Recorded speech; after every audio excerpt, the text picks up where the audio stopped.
There you go. Where's the other council? Do you want one to order two of those? These? Yeah, two of those papers. I got a problem here. We're gonna have to alternate Some covers. notepads for your little. Yeah. I need one. Yeah. Just gave him some He gave me torn up he paper. gave me some I torn up dug that out paper. of the trash. Okay, so it's Ray we're ordering a notepad for. Order something for Ray. Yeah, order something for Ray. Get out of here. He makes fun of my. We're all Okay, set. we're live. I looked through it, it's like milk. All right, I'd like to call this meeting and workshop to order. Would you please rise for the Pledge of Allegiance?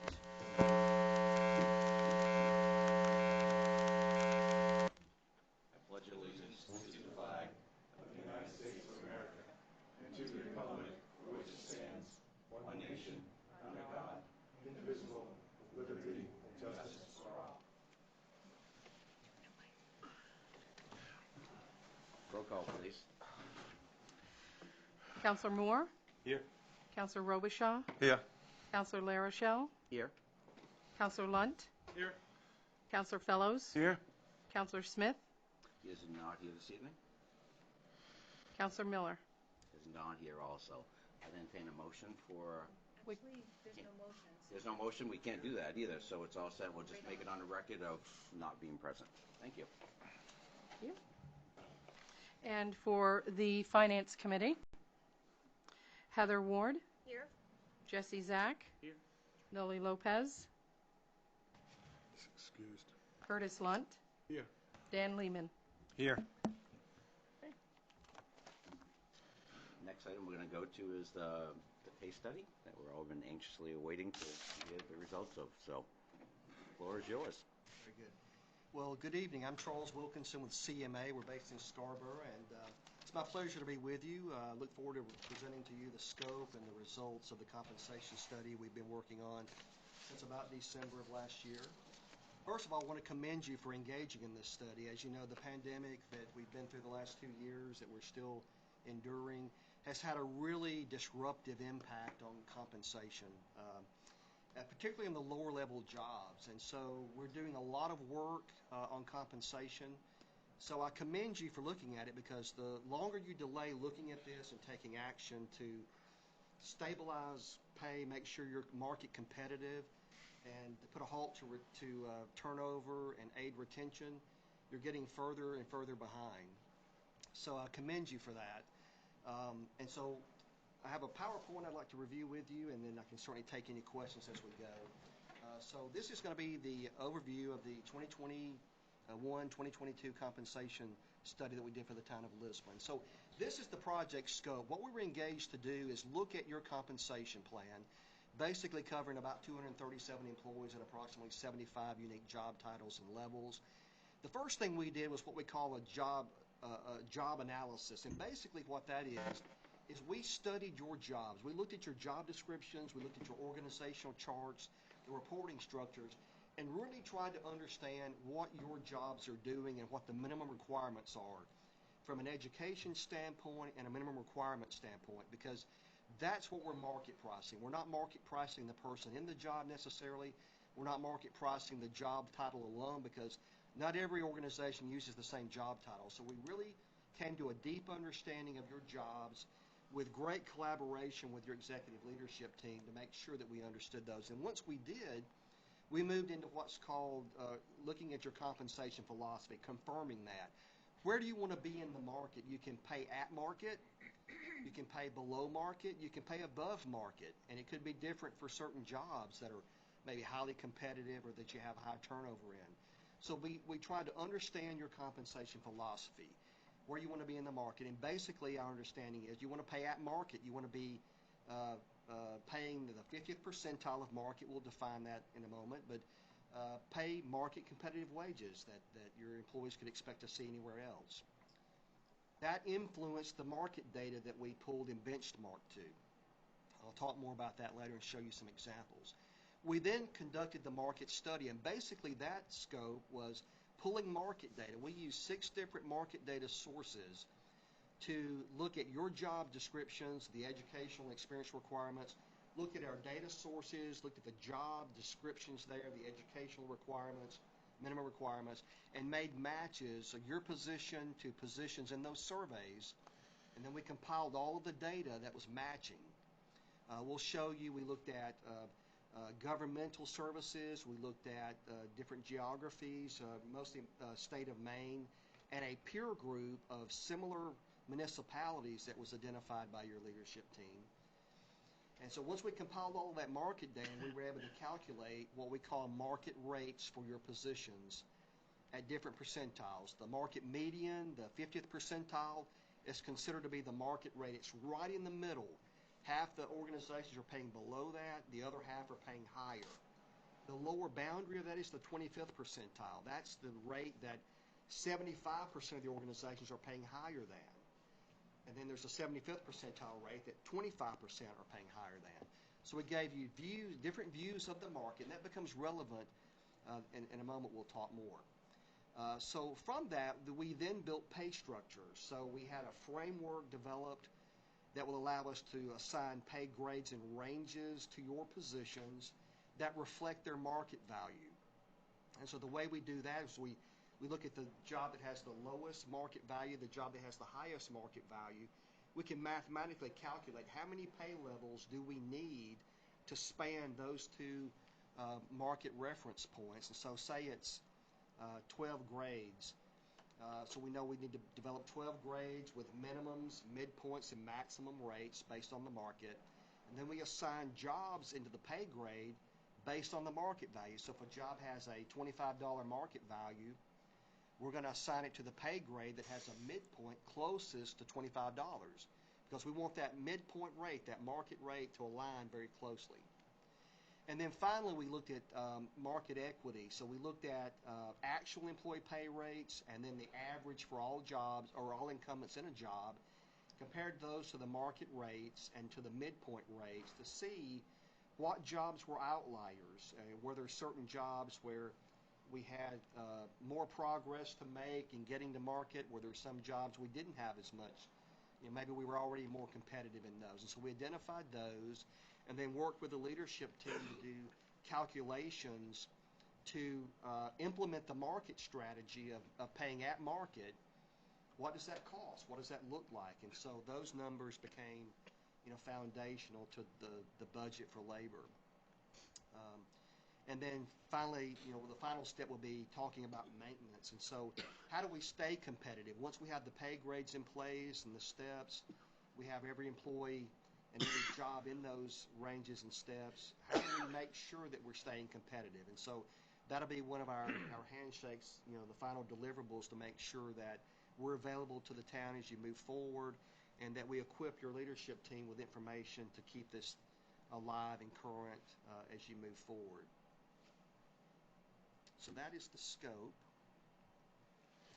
Here were the phases. So that job analysis that I mentioned, we did that work between December and January. Again, 75 positions were studied, 237 incumbents in those roles that we studied. The market data was the second phase. That work was done in January and February. Basically looked at base pay, total cash compensation for those 75 positions. The pay ranges were developed in February and March, and basically we have a general structure for most positions. We have a separate public safety pay structure, and then one for public works, and then a fourth for library as well. But we'll show you those in just a moment. And then the pay equity was done in March to support the budgeting process that you'll be discussing tonight. Here are the data sources that we use. These are licensed data sources that CMA has. They incorporate basically hundreds and hundreds and hundreds of compensation surveys. And so we're able to drill down into those databases for geographic locations, industry sectors like municipal government, local government, and size of organization by number of employees, annual revenue, and any matches to the positions that we have matched to will come into our database. That becomes our data that we analyze to create the market values. We also use the Maine Municipal Association survey. That is publicly available data on every position from the municipal governments in Maine. We looked at your peer group. There were about 14 peer municipalities that the leadership team identified. We looked specifically at those peer group organizations, every job that they had in the survey, and compile that data. as well as we did our own peer wage survey. So we queried that same peer group for data on other positions that may not have been well represented in the survey. And so between all of those sources, we feel like we have a very robust, a very deep set of data that gives us a really good view of the market. All of these are recent data. The Maine Municipal Survey was published last year. The peer survey we did was from January, February. And all of the other data sources, economic research, comp analysts, they're updated real time. So as surveys come in, that data is updated on a near daily basis. That's important because the market is moving at about 3% a year for about the past decade. So labor rates are moving up at about 3% overall on average. It got a little bit higher toward the end of the pandemic, but it was lower during the pandemic because pay raises were not being given. So it's really important to know that the data we're looking at is giving us a pulse read on today's market, not a year ago, not 2 years ago. So here are the data scopes we use. We use, depending on the survey, government support services, and all industries, because some of the positions we may compete outside of government for. And so where it was appropriate, we may have used an all industries set of data. Organization size, we depending on the survey, it was between a $10 and a $50 million annual revenue range, 100 to 200 employees, again, depending on the survey. And the geographic area, we used Maine statewide because the peers were, kind of spread throughout the state, but we also used that peer group as well, which were in the local area. But that just gave us a good view of similar size organizations across the state and then within our peer group. So again, we're trying to compare apples to apples, not huge organizations that we don't really have a chance to compete with, but organizations that are similar in size to us in a number of metrics. This is really small, I apologize, but this is just a sample of the raw data that we give back to the town. So it has an effective date. You'll see on the left-hand side, it's the job title, just an example of a job title within the town. The survey source, you'll see comp balance, you'll see the ERI data up there, you'll see the Maine Municipal Association data. You'll see the survey title we matched to. So again, that's the title in the survey source we matched to, but it wasn't really based on the job title, it was based on the job duties and the minimum requirements. You'll then see the scope, you'll see government based on employees, you'll see revenue size, you'll see, all participants, so you'll see some peer groups. So we try to show you the industry sector, also the geography, whether it was the peer group or it was the Maine statewide, and then the P25, the P50, and the P75. Those are the percentile. So 25th percentile is the lowest 25, the rate that only 25% are paying higher, below the others. The market's paying, 75% of the market's paying higher than that rate. P50 is the median, so it's right in the middle, half pay above, half pay below. 75th percentile is the rate that only 25% of the organizations are paying higher than, so it's kind of top of the market. So for all of your positions that we studied, we gave market data in this format, along with all of the summaries of the jobs we matched to, so that the leadership team could go behind us and say, okay, well, you matched to this billing clerk, for example. We can read the job summary in the survey. That looks like a good match to us. There may have been some that wasn't a good match. We maybe went back and looked at again, maybe swapped out or deleted. But anyway, so we've had a really strong vetting process with your leadership team on making sure that we had good matches to your positions. Again, it's important because that's what's determining the data that we use. So here's an example of a general pay structure that was developed. So the grades are alpha in this case, A through N. That could be numeric, but so basically there's an entry rate, which is kind of the minimum rate, up through the top of the range. They're broken out by basically years of service. So there's a 1-year step, a 2-year step, a 4-year step, 8, 12, 16, and 20 in this. And you see the range spreads there. So it's like a funnel. The A and B, they're a little bit more narrow at the bottom. They're a little bit wider at the top because the lower level jobs, you become more proficient in them in a shorter period of time. Some of the higher level jobs may be more technical in nature, may require a higher level of education or training. It may take longer to become more proficient, so the ranges tend to be a little bit wider. That's a best practice from the compensation standpoint of how the range is developed. So that's a general pay structure, and again, most jobs will go into that structure. Here was a grade table that just shows you for each of those grades the jobs that were slotted into those various grades, and again, based on the market value. So, for example, grade C would have a range, it would have a midpoint, and the jobs assigned to that grade had a market value that were closest to the midpoint for grade C. So it wasn't an arbitrary decision. So jobs in the grades with each other had a similar market value. It's basically the best way to interpret that. I apologize that it's so small. Here's another pay structure for public safety with the positions that were there. A similar sort of format where there's an entry rate and different steps based on year of service. And again, these were based on ranges developed based on the market values with an entry rate, based on minimum qualifications, and then a high of through 20 years there. So the value in this is that there's some retention elements built into here in terms of the percentage increases in the steps. The steps are market competitive, and so you're going to see steps starting off in the 3% range, which is what the market has been moving for the past decade or so.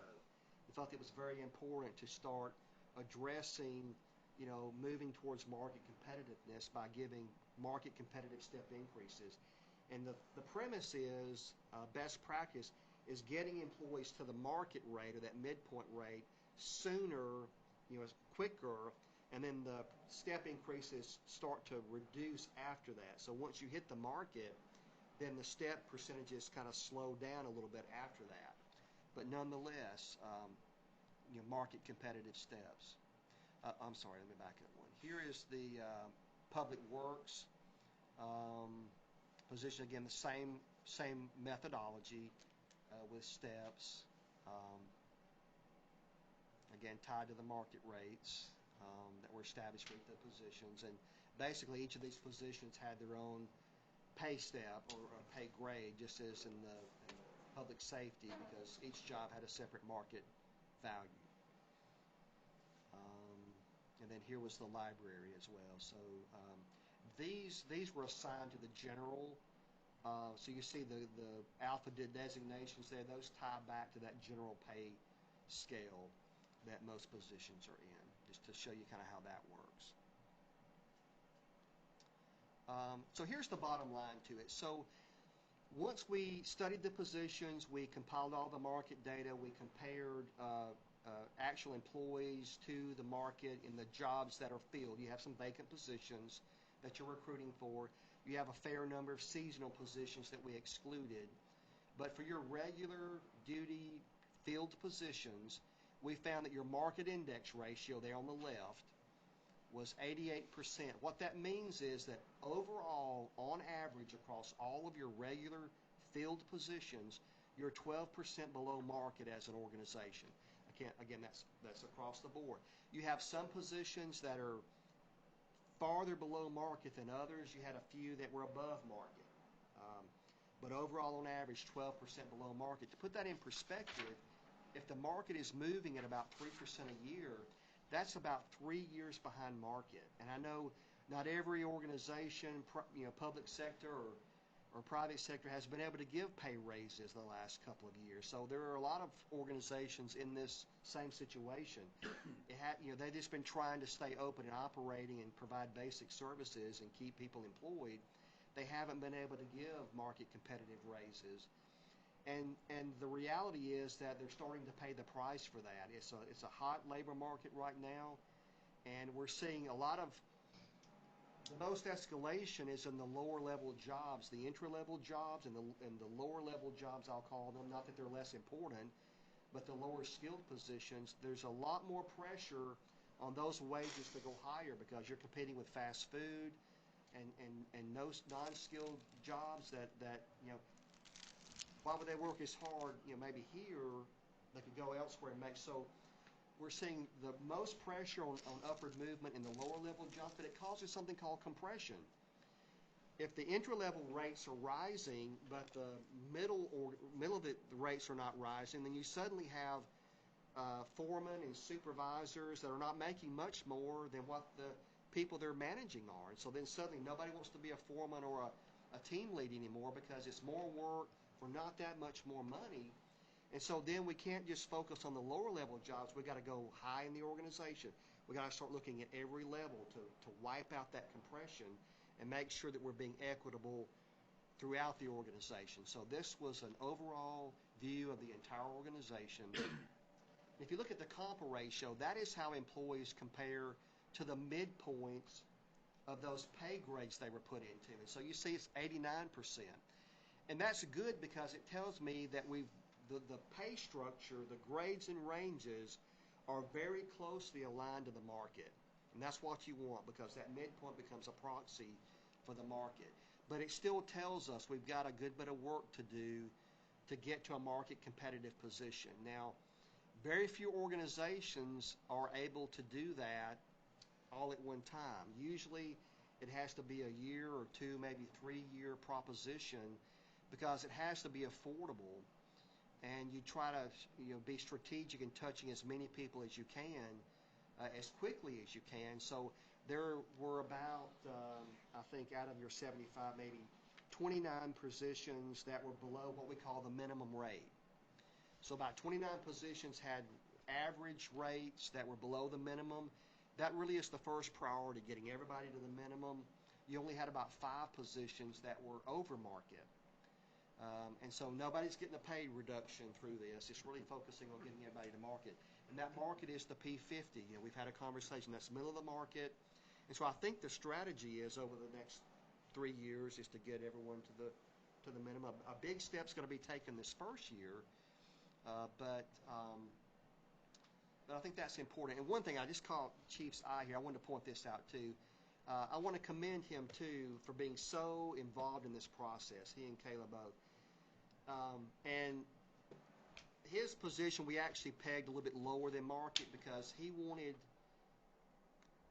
the most dollars to go to the employees that we possibly could. And him serving as the interim, I hope you don't mind me saying this. But I had mixed emotions about it, but I understand the role. He's in the interim town leadership position and did not want there to be an appearance of a conflict of interest. And so we did price that one actually a little bit below 25th percentile or 25th percentile. So there may be some work to do later as we look at some of this. But anyway, so actually that's just the last slide. And it is. So, again, I want to commend you for undertaking this action. I think it was well-timed, and I think great outcomes. And I've been really impressed with your leadership team and being able to find funding sources for this, which is really a rare exception. It's not common that we see an organization with the ability to respond as quickly as it looks like you may be able to. So that says you've had great financial stewardship over the years to put yourself in a position to do something. And I think it's vitally important because we are so busy doing this work.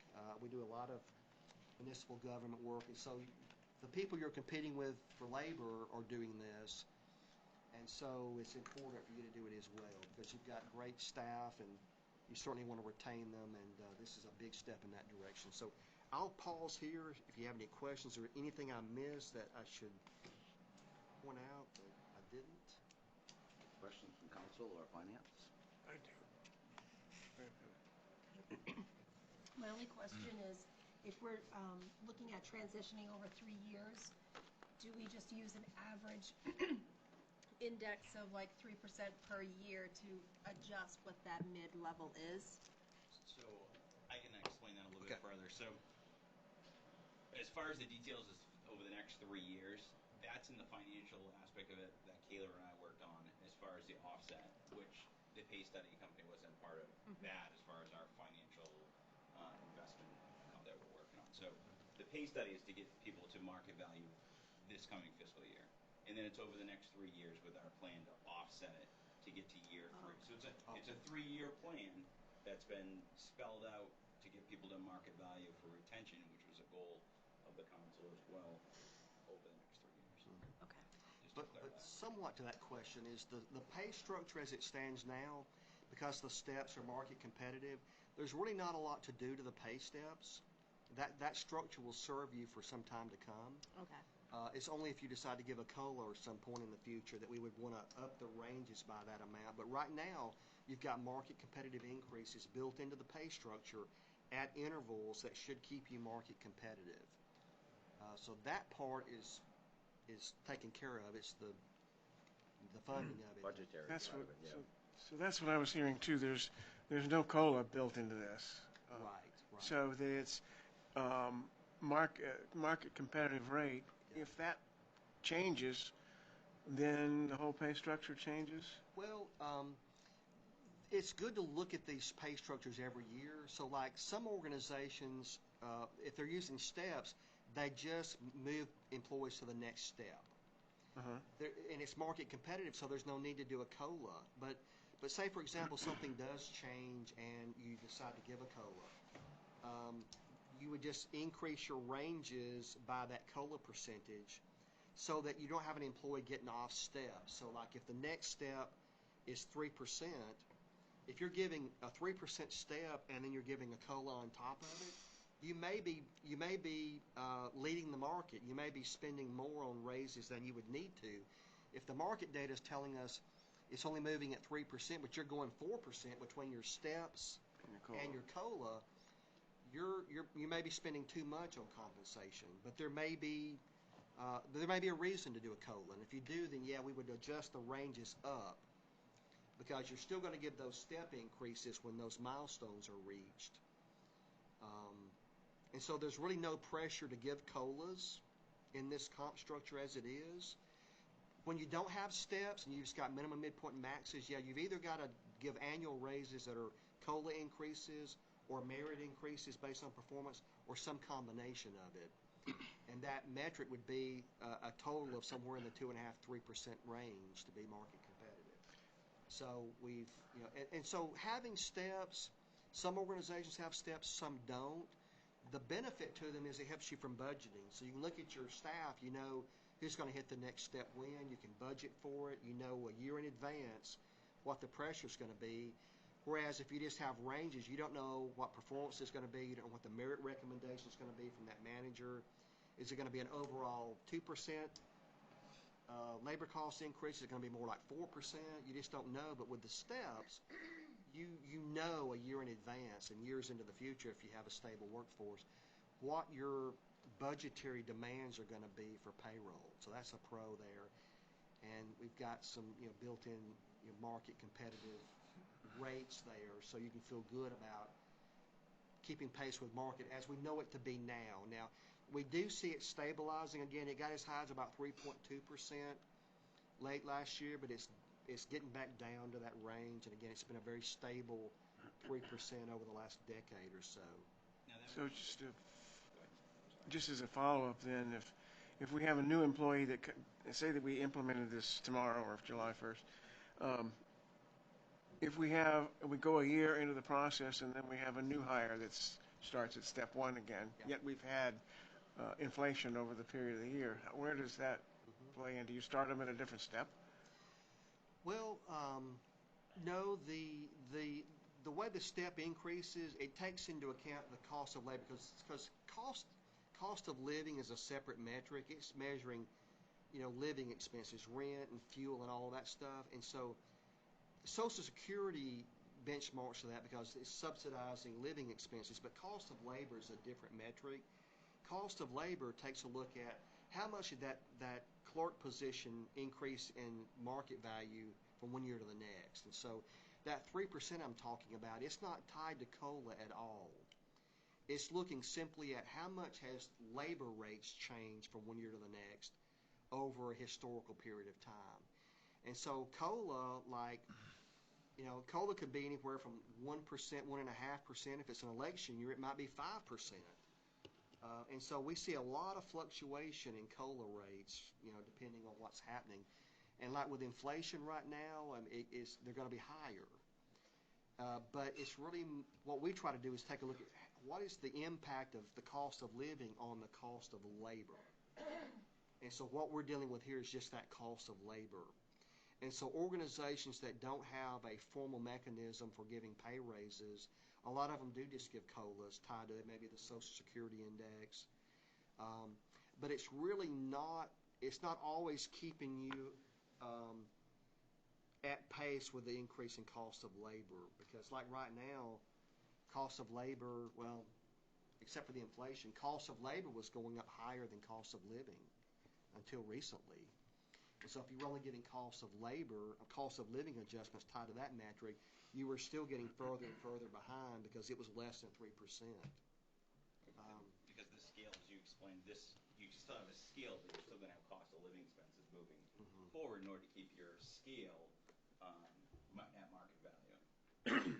What is the buy-in from the unions, CBAs? How does it affect those? I mean, if we're going to say, here's the matrix, what are the unions saying?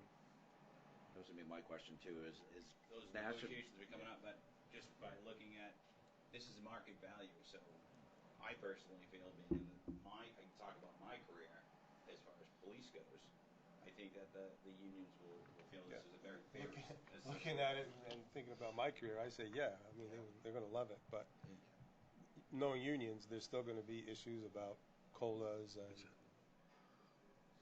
they're going to want. Which there is, but it's not the cost of labor. Like we've always called it COLAs when we went to union negotiations, but it's really the cost of living increases each year, which is still is going to be a part of this scale. You're still going to need that because we did CPIs and we didn't do COLAs, all right? Out of I think Boston or New York, Boston, I think. But if it's really easy. If you give a 1.5% COLA, we would just increase all the step rates 1.5%. Right. In addition to what that step increase. So if it was a 3% step increase for cost of labor, then you would add another 1.5%, because you don't want somebody to get in between steps. You want them to stay on the step, but the step's 1.5% higher now because of the cost of living. I think it's kind of important in the sense that you do have something laid out for long term, because yearly going into the budget process, when we're going to negotiations, it's not like we're just throwing something out because that's what we feel like that year. It's putting out something that's actually you can document and you can pull up a chart and get a company in to actually give you information and stand behind it. Not so much just the idea of saying, well, this year we want to keep taxes low, so it's 1% or something. It's more of an educated type of program than just throwing it out there, right? Because. And, to your question, I'll have to give kudos one more time. There were no limitations on what we were able to do, so we were not given any instructions to discount any rates for union positions. They wanted to see what the market rates are, and my recollection is that the market rates for all those positions went up as well. And so, from a negotiating standpoint, the rates are higher than what's currently in the contracts. It would be an amendment, I would imagine. So. There were no restrictions on that, so no way was shortchanged through the process. We were not given any instructions to treat any jobs any differently. And I really find that honorable because there have been a few situations where, set those jobs aside, they're collectively bargained, and even though we can look at them and say, wow, they're still below market too, well, set those aside. That was not done here.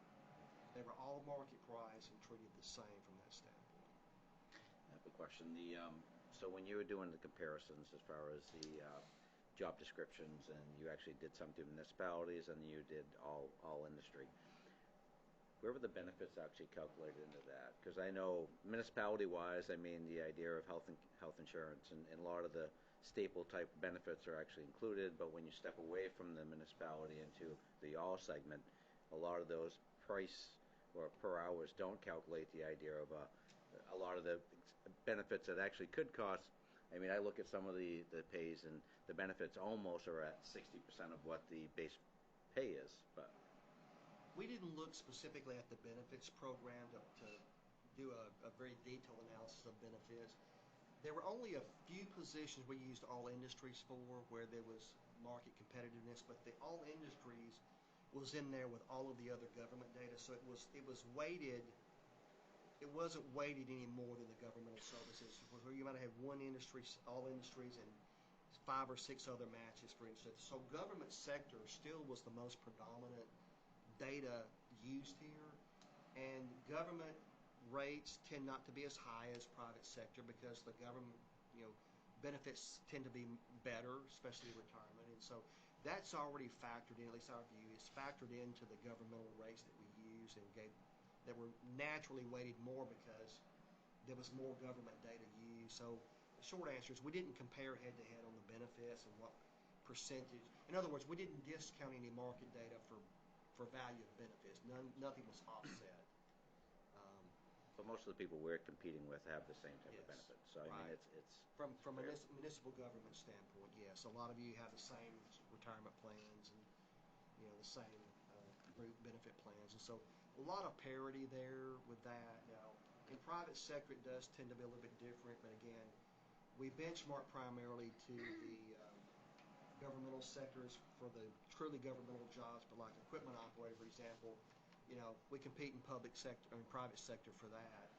So it might have been important to look at that just as a subset. And in some cases, the data was not very far off because you don't just compete, anyway. So, but I don't think there's a big disparity to be concerned about that. This is the short. Still fairly accurate anyway. Yeah. Yeah. Right. Thank you. Some of the steps have 4 years in between them. Yeah. So those would be the years where you would have a percentage in between because it's only 3% between those years. They have the steps built out. Yeah. It's 3% in between the steps. So those would be the years where you would have to compensate that percentage. Yeah. So like like there's an entry and a 1 and a 2 for most of these, and so the first 3 years of employment they're getting annual market competitive 3% increases, and then it might skip a couple of years or maybe as many as 4 years, and so it may go down to maybe a 2% or 2.5% for each of those 3 years. Again, the premise is that in some cases at the top end of the scale it might be a 1 or 1.5% a year, but the premise is that we have higher percentage increases to get you to the market rate or the midpoint.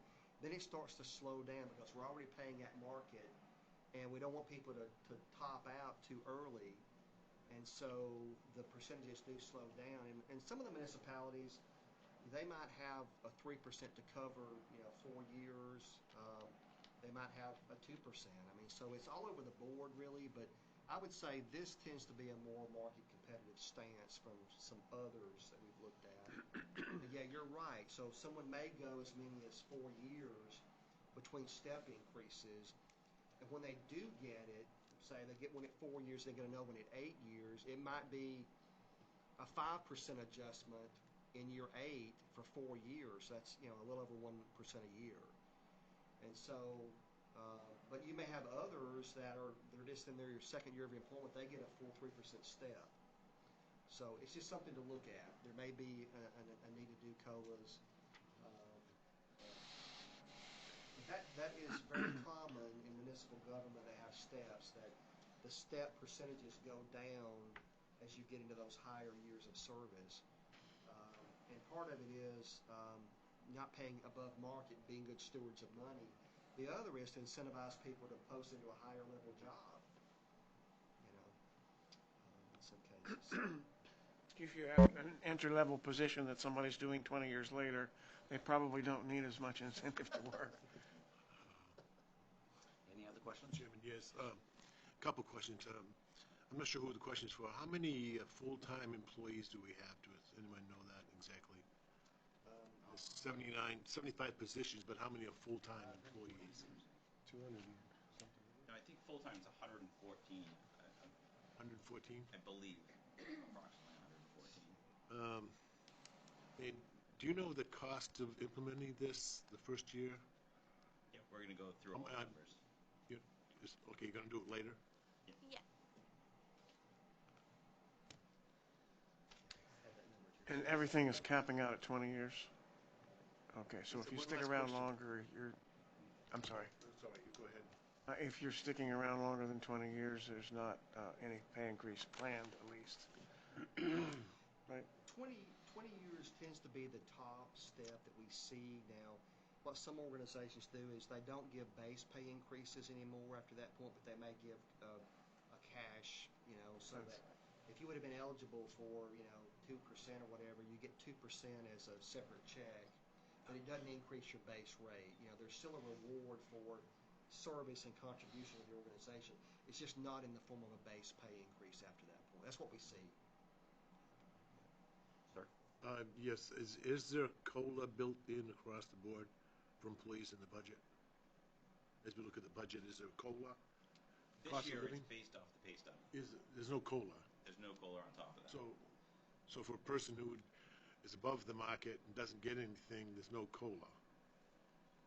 Well, actually, no. Actually, yeah, you're correct. Yeah, they were In for the those ones cases. that Charles identified as the ones at that minimum. That was our primary goal, to bring them to the market value, and then looking at the other positions, if they were of note that were slightly above, then we factored in a 3% COLA to be aligning with the rest of the market trend.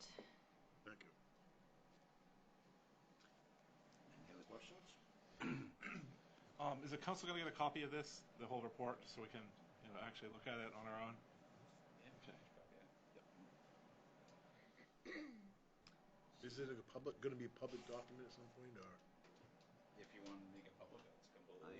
I would believe anything we do would have to be public. I mean, Twilight would be the ideal. You already got it out there. Yeah, exactly.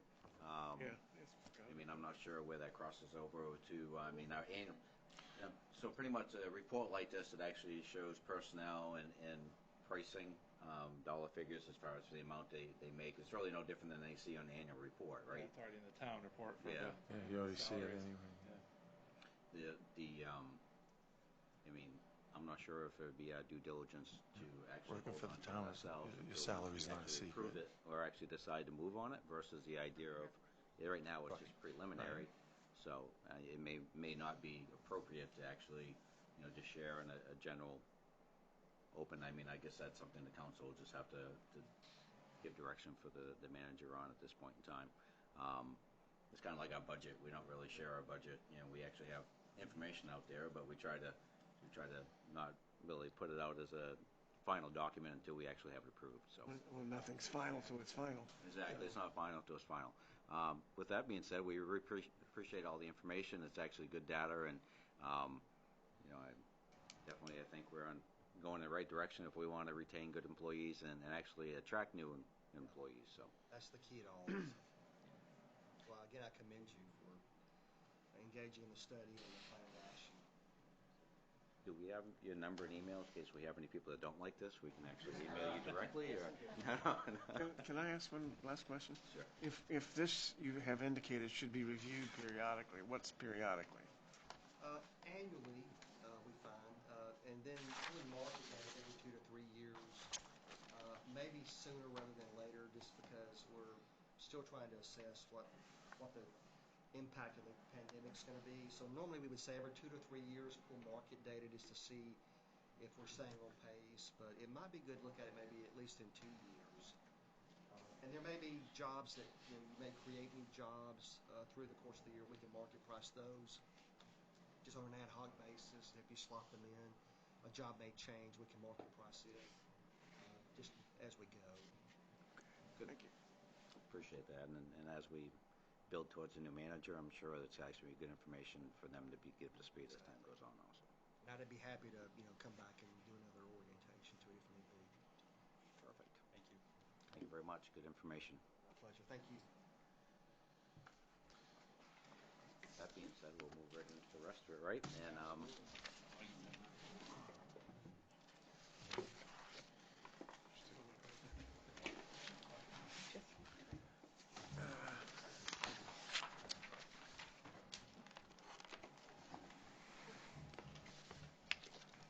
So are we going down here now? I believe we're going to go right through it. Yeah, but I think they're going to do a general. We need to understand the pace. It's all right. What's that? The pace Yeah, I think that's what they're going to start with. Yeah, yeah. got me. Yeah, exactly. Yeah.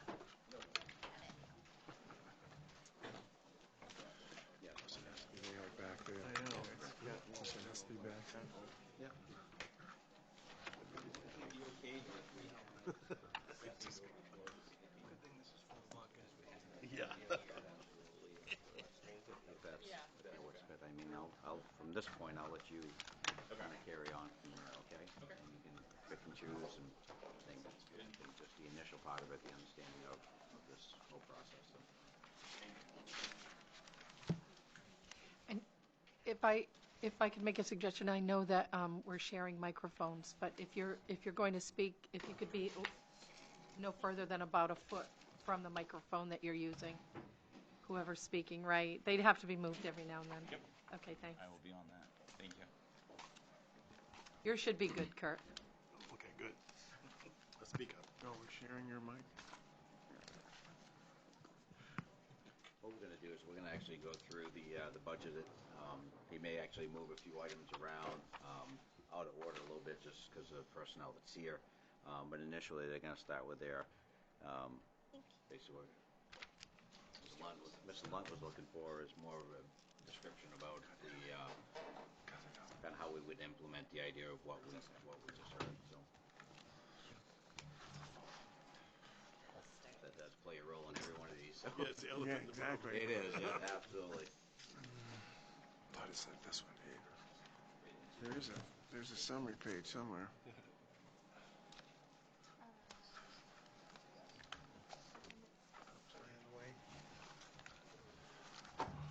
So what we'll do at this point is, since we have Amy here from assessing, we'll go over assessing first. That way she'll be all set to leave. And then directly after that, we'll get into all of the numbers and the information as far as how we're going to, the plan as far as offsetting the pay study.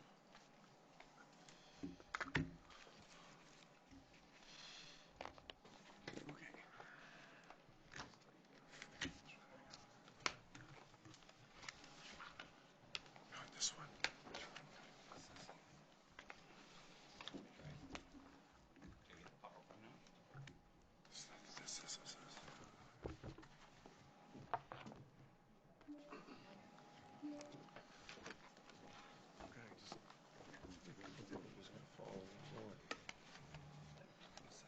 I can't find this.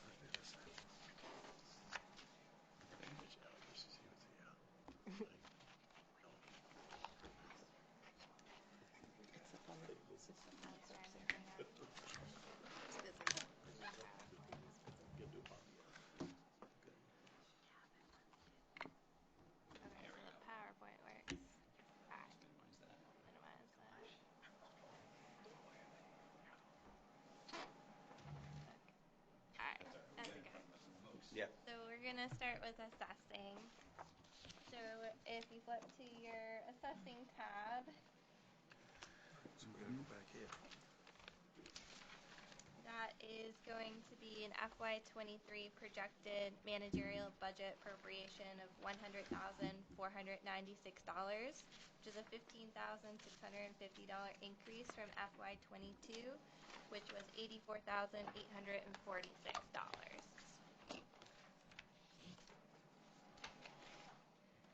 So I'm Amy Wires. I'm in the assessing department. In the assessing department, we discover, list, and find values for all taxable and exempt real and personal property. Microphone. In the town. So that's basically what we do.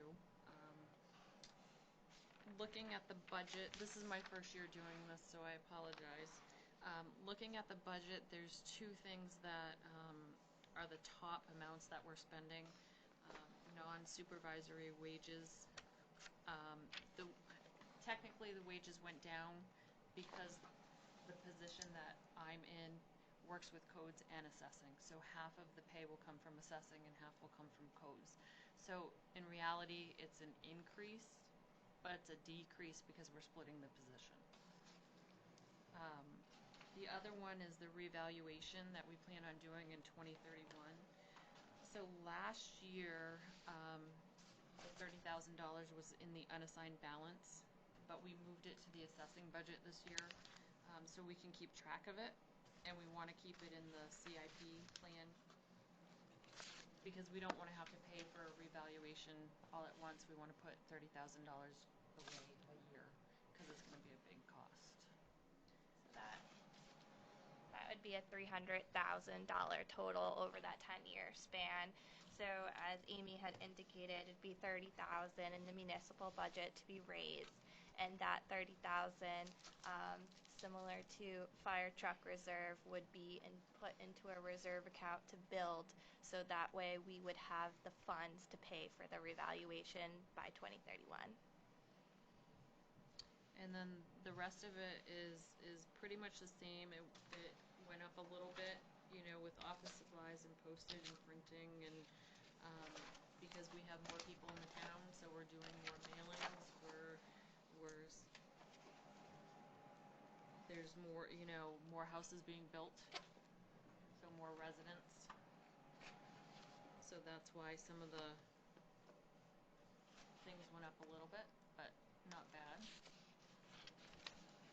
That's it. How many employees, full-time and part-time? In assessing, Yes. so there's a part-time assessor, and then I'm full-time in the assessing office, her assistant. What's your title? Assessing clerk. And the part-time assessor that Amy indicated, that's under the contracted professional services line for $35,000. Right now, that's a contracted position.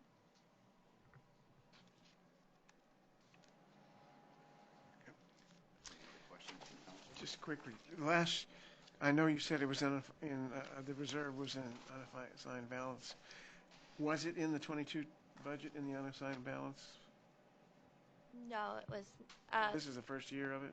So the FY22 was not in the municipal budget. It was from the unassigned fund balance. So as of this point in time, we have $30,000 set aside in a reserve account. Before this coming year? Yes. Okay. So this would be 60,000. 60, that's what I wanted to know. Just moved it, right? Okay.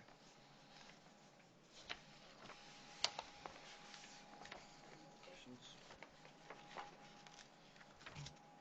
Thank you, you did a great job, and this is kind of the first year for us too, doing it this way, so we appreciate the departments coming in and actually speaking upon themselves, and that way there, if there's any questions. And is there any questions you have of us, or any other concerns? It needs to go both ways, so. Nope, we're pretty good. We're in our busy season, trying to capture new houses and values and getting ready for commitment. So that's what me and Kathy are doing right now.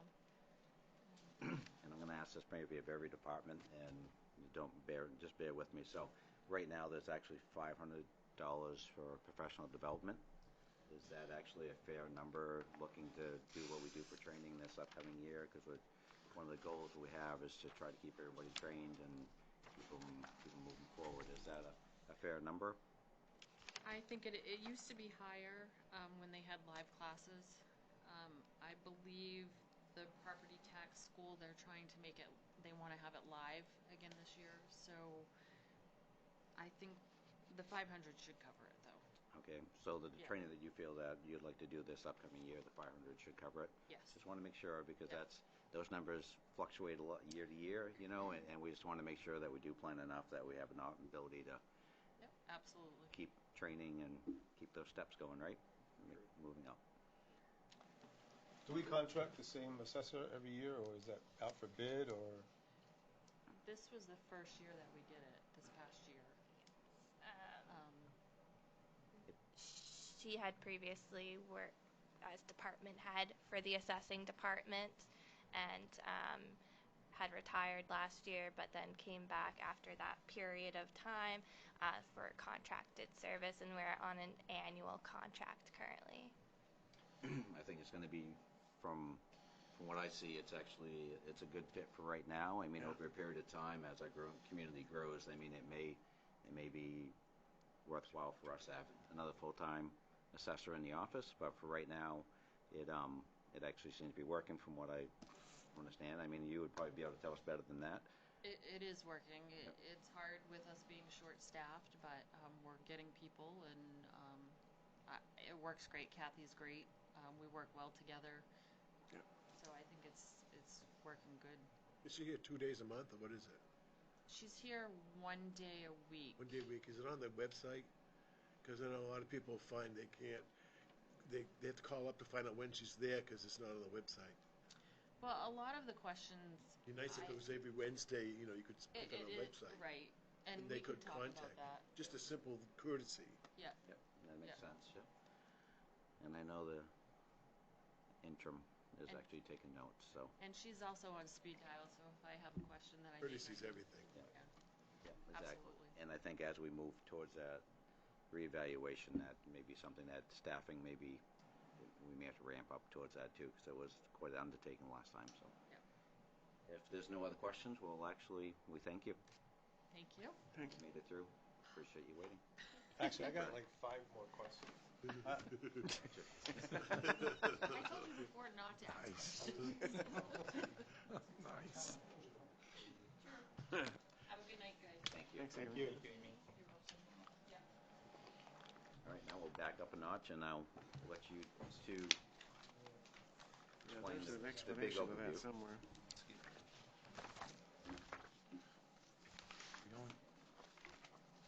All right. Should be enough. Town manager. All right, so thank you, everybody. I would like to address the number one question of the room here. So the salaries and benefits that Charles had presented tonight, to bring everybody to that market valuation, is a $1,216,711.72 figure. The proposal is $864,724.38 to be offset by an account. Ryan had handed out a letter that the president of Portland Trust had prepared for you all tonight. Portland Trust has 2 major accounts held, and Portland Trust is an affiliate of Androscoggin Bank, who holds all of our municipal banking. One of those is called a pooled sub-accounting, and that is pretty much restricted cash. It's already pre-designated between certain pooled sub-accountings. Now that could be the DARE account, that could be the IRP loan account, the commercial loan account, snowmobile account, amongst about 10 in total sub-accounting. Another account is the Ima Investment Accounts. I don't want to call it dormant, but it has been sitting there since, I think it was 2016 when the previous finance director had set up that account, with the intention that it could be drawn upon a moment's notice for municipal budgeting purposes, or for tax revenue offset. Now that account, as of March 9th, has a $2,163,032.74 balance. As I said, I don't want to call it a dormant account. It has been accruing interest. It's been having unrealized and realized gains and losses. But I would like to say that from a financial planning lens, it hasn't had scope for it. It hasn't had a projection of what to do with that account or what that account could mean for Lisbon. And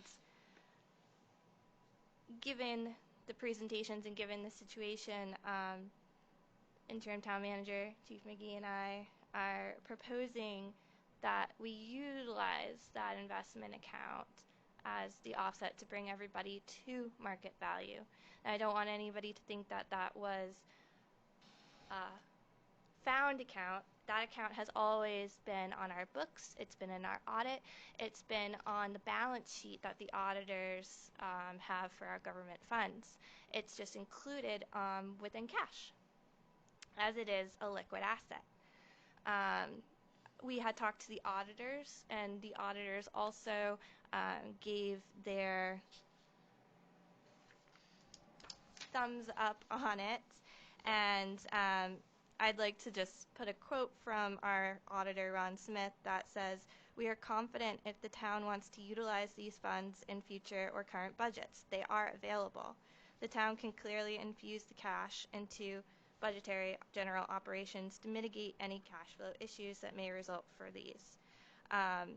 We further recommend that if the town does not proceed with additional funding for these costs, that the town consider utilizing this investment account in a normal course of operations. In our budget presentation last week, we had also suggested that this account could be the stepping stone for a senior citizen tax relief program. By using this, we could move that money to a special revenue fund that we could then fund certain programs. But this proposal is for an offset to the FY23 budget to bring the salaries and wages to the market value per the presentation. So that's 800 and something thousand, say 60 something. Okay. And my question is not about this at all, except for the fact that it does appear like it came out of nowhere, because it's not part of unassigned fund balance, right? Correct. So it's just an investment. Well, from an accounting standpoint, it is part of fund balance. Okay. It's But not part of the reserve we've been doing. correct. Okay. So fund balance. The number has not been included in the Right, numbers that's that what I you meant. see before. Correct. Fund balance, you have multiple types of fund balance. You have unassigned, you have restricted, you have assigned, you have committed. So in that lens, we focus on the unassigned, which takes your revenues and your expenses at the end of the year, which I refer to as the P&L, and that closes into your unassigned fund balance, which boosts your unassigned fund balance, which we have to have 12% operating per our charter. There's other fund balances, which is where this is held. Okay. So my question is more related to the pay study than it is about that 800 and something thousand dollars. If it's an offset this year, what happens next year and the year after? That's why it's a 3-year The step. 3-year plan. So we would take the 2/3 from the account this year, and 1/3 of that's raised in this municipal budget, and then next year another third, and the year thereafter the third to complete the 3-year increment. And then all of a sudden at year 4, we're paying for it. We would be anyways. at that Pay point. for it anyway. Yeah. Well, over Yeah. in Well, we aren't. looking at the whole, all parts of it, this year we've paid off some debt. Years to come, we paid off some debt. You had the slides up there on the first presentation where we have our 5-year and our 10-year plans where stuff continues to pay off. On top of that, we continue to have more tax revenue in the town. So Okay. there are offsets, but it's definitely fluid because in 3 years from now, obviously it's not today. And there's a lot of So the goal is to increase revenues enough to cover that, supposedly that 1/3 or about that 1/3 after 3 years. Okay. Because there's no way this could happen No, I get it. in a one-step or actually even into taxation. And it's, I mean, when I heard the plan, I mean, a lot of mixed views, right? So we actually, as a council, we're actually seeing now a major employee crisis, right? So in the last few years, we've been pretty much a revolving door. We're very much privileged to actually have an interim town manager in that actually came in without even having a secretary, you know what I mean, and with no other support. So I mean, as a community, we actually, as he's shown in the report, it's not hypothetical that we're underpaying people or we're not market. It's a fact that we aren't.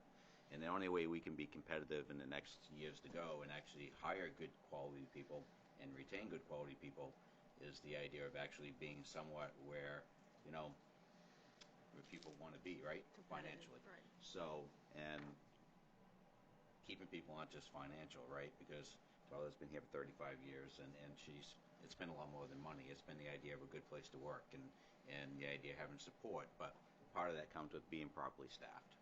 I mean, if we have the proper staff and we have everybody supported, people aren't doing everybody else's jobs, it's all about retention. So, Well, you I know, was going to this- say, yeah. I wholeheartedly go along with Yeah. that. I just Yeah. want to see how we're paying for it ongoing.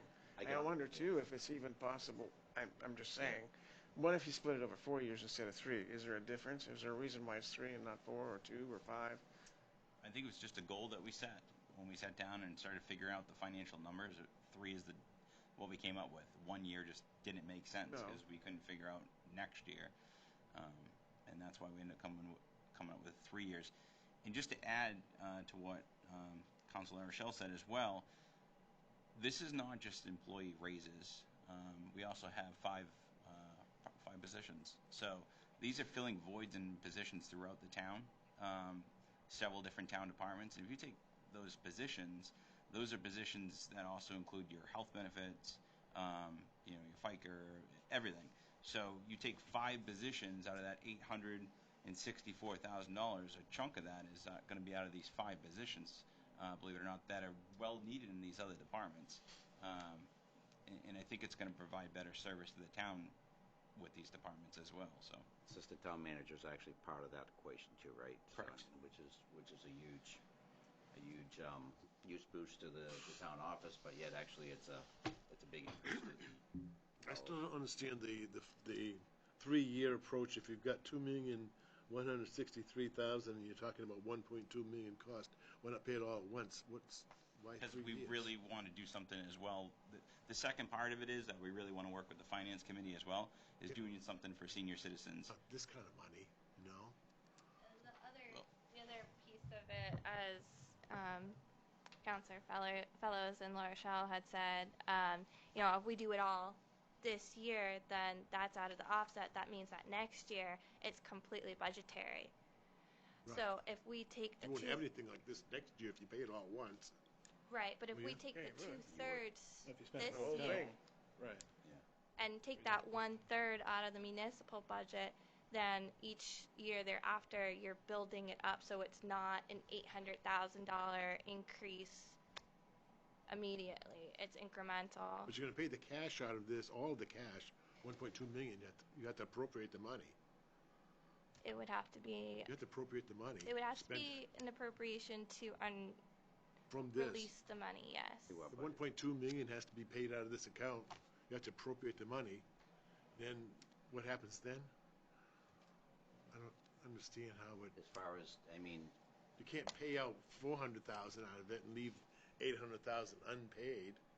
You have to appropriate the money for money. If you do it every year by year. yeah, you'd actually Okay. appropriate, Do same way 800,000 we this do. year, It's cash versus 400,000 next accrual. year. Right. Exactly. Yeah, but I thought the expenditure this year was going to be, the first year is $1.2 million. That was 800,000. But it actually, part of that is explained, and as we go through, it's the $1.2 million, but they're not looking to do the full amount through this account. So part of that will actually be added on to the regular tax roll. Right. So and gradually increase that over the next 3 years. So there's not 1 year where we have $1 million increase to our taxes we have to collect. So it's more of a gradual increase over 3 years. $800,000 from this account, it sounds like. Exactly, but But it's not. there's but it's not- 400,000 coming that we'd be adding on to the budget for our taxes that we would actually collect to actually offset it. But you have to appropriate. If you're going to spend $800,000, you actually have to appropriate the $800,000. And that's what we would be doing through the tax process, right? And as we Yes. go through and as we vote to approve taxes, and that would be part of that process. So, as we would as every year if we take money out of designated funds, as long as it's done through that budget process and is voted on the same way we do our Yeah. budget process every year, we have public hearings and we have a final vote, it would be allocated that way, so. So my question is about the maintaining that 12.5% or whatever that we have to do by charter.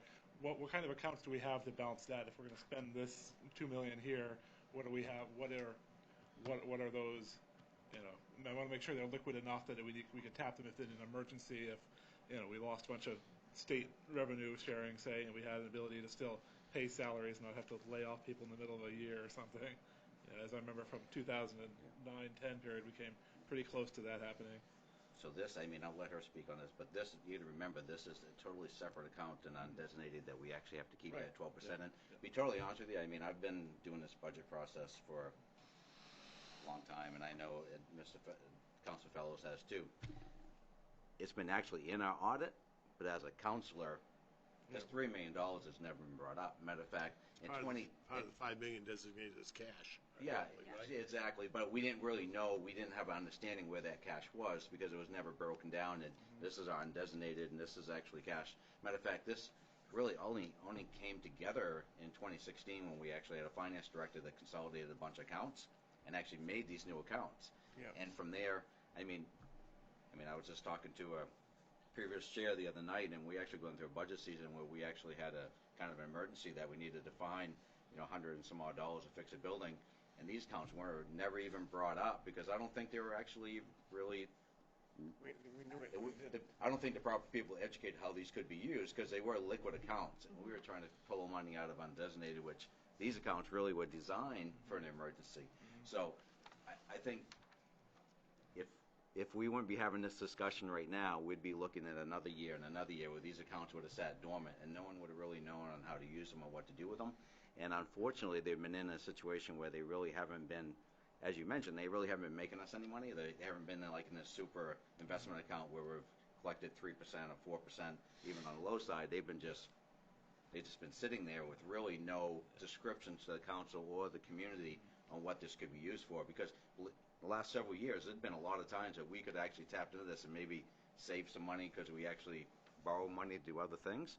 So the idea that we're actually thinking about it, and to me it's really important that we actually not just have the auditors, but we actually have a representative from the bank saying that this is a proper use for this, and to me it's actually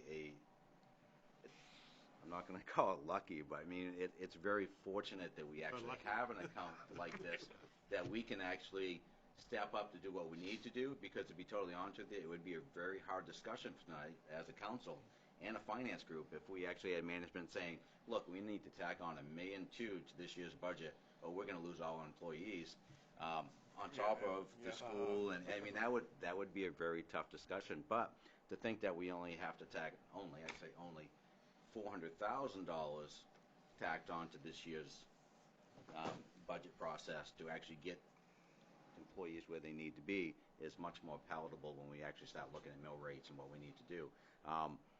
This year, after the discussion they had the other night where we actually found out we may have $800,000 more of revenue coming in, and the idea of our town still growing financially, we're probably in one of the better positions in that this town has been in a long time. It's our due diligence to keep us that way, but on the other hand, we got to have employees staffed and properly paid to be able to do that also. So, Can I ask? Go right ahead. Kayla, to Mark's point, I think he was trying to say we have to keep a 12% unassigned fund balance throughout the year. Yeah. But what if some emergency develops? Suppose all of a sudden the state said, no more Sharing. not profit sharing. Revenue sharing. Revenue sharing Revenue sharing. this year. And all of a sudden we've got to find this money. Where do we go? You could use this account. Okay, so those are the kinds of things you could use. Yeah, and I think may I say something? Absolutely. Yes, thank you. I think it's really kind of what's the risk of that, and the state Right. not giving us the revenue share is probably a lot lower than turnover Right. on that piece. My question is of the $2 million. So what's the projected at 3 years' time? What do we see is going to be then liquid cash in 3 years? So if we take out 876, So about 1.3. about 1.3, and then I had a really good conversation with the president of Portland Trust, and he had indicated treasury rates to assign to this, because right now it's at like 0.01% Right. earning. Pretty low. So we could assign a treasury rate to it to earn more, so then we can look at the financial planning over the next 3 to 5 years. So a T-bill or something. And so my other question is, all in CDs, are they staggered or are they? They are staggered. They're municipal focused, so they're very safe, low risk accounts. Right, and so but I'm asking, are the maturities, are they like, so you have some that are maturing in 30 days, 60 days, 90 days. Have you diversified, and were these CDs set up with staggered maturity dates? They were, yes. Okay, so that may impact what you're able to liquidate, correct? Possibly, I don't know. Possibly. Depends on what your maturity date is. Yes. Okay. All right. But you can liquidate it over time. And you can reinvest it, yes. So the money will come back to this account from the town, one-third, one-third, one-third. Paying out the money from this account, but We're paying the money out from just to lower the tax rate Right. temporarily, but there's nothing gonna go back into the account. nothing's going back in. No. And I think that would be, it would be nice to know, and maybe it's not in this first year, but in 3 to 5 years, what is the plan? Because it is kind of a nice little Yeah, you want nest. to start pushing. Yeah, Cushion, yeah, yeah. and so what is the plan to help bring that back up when something else may Right, arise? and that's what we were looking at. It could be something to establish a senior citizen tax relief program. It could be in alignment with a capital improvement plan. It could have a lot of different areas from a financial focus, a financial lens that we could really utilize to the greatest potential for the town. Because right now, it's not earning interest. It's in a very stagnant account. For 6 years. Speaking to the president of Portland Trust, we can get it into a safe account that really can be earning some interest in growing that account. The other question I have is the other account that we have that actually was established also with this bank. It's just over $1 million. What do we, and that's for like their accounts. And what do we typically draw out of that a year? I mean, do we actually have like an average, what we pull out of that? We do. The most active is the commercial loan and the IRP loan for their business loan program. And depending on how many new business loans that we bring in, could factor, between 20 and 40,000 drawn out a year. On a high end, you could see a $100,000 loan depending on the loan committee's approval. But on average, you're mostly seeing money being put back in for when these business loans pay us monthly. So, I mean, it's not even out of the question that we actually divide that amount, right? And if we have $1 million to take 500,000 to actually make it very lickable.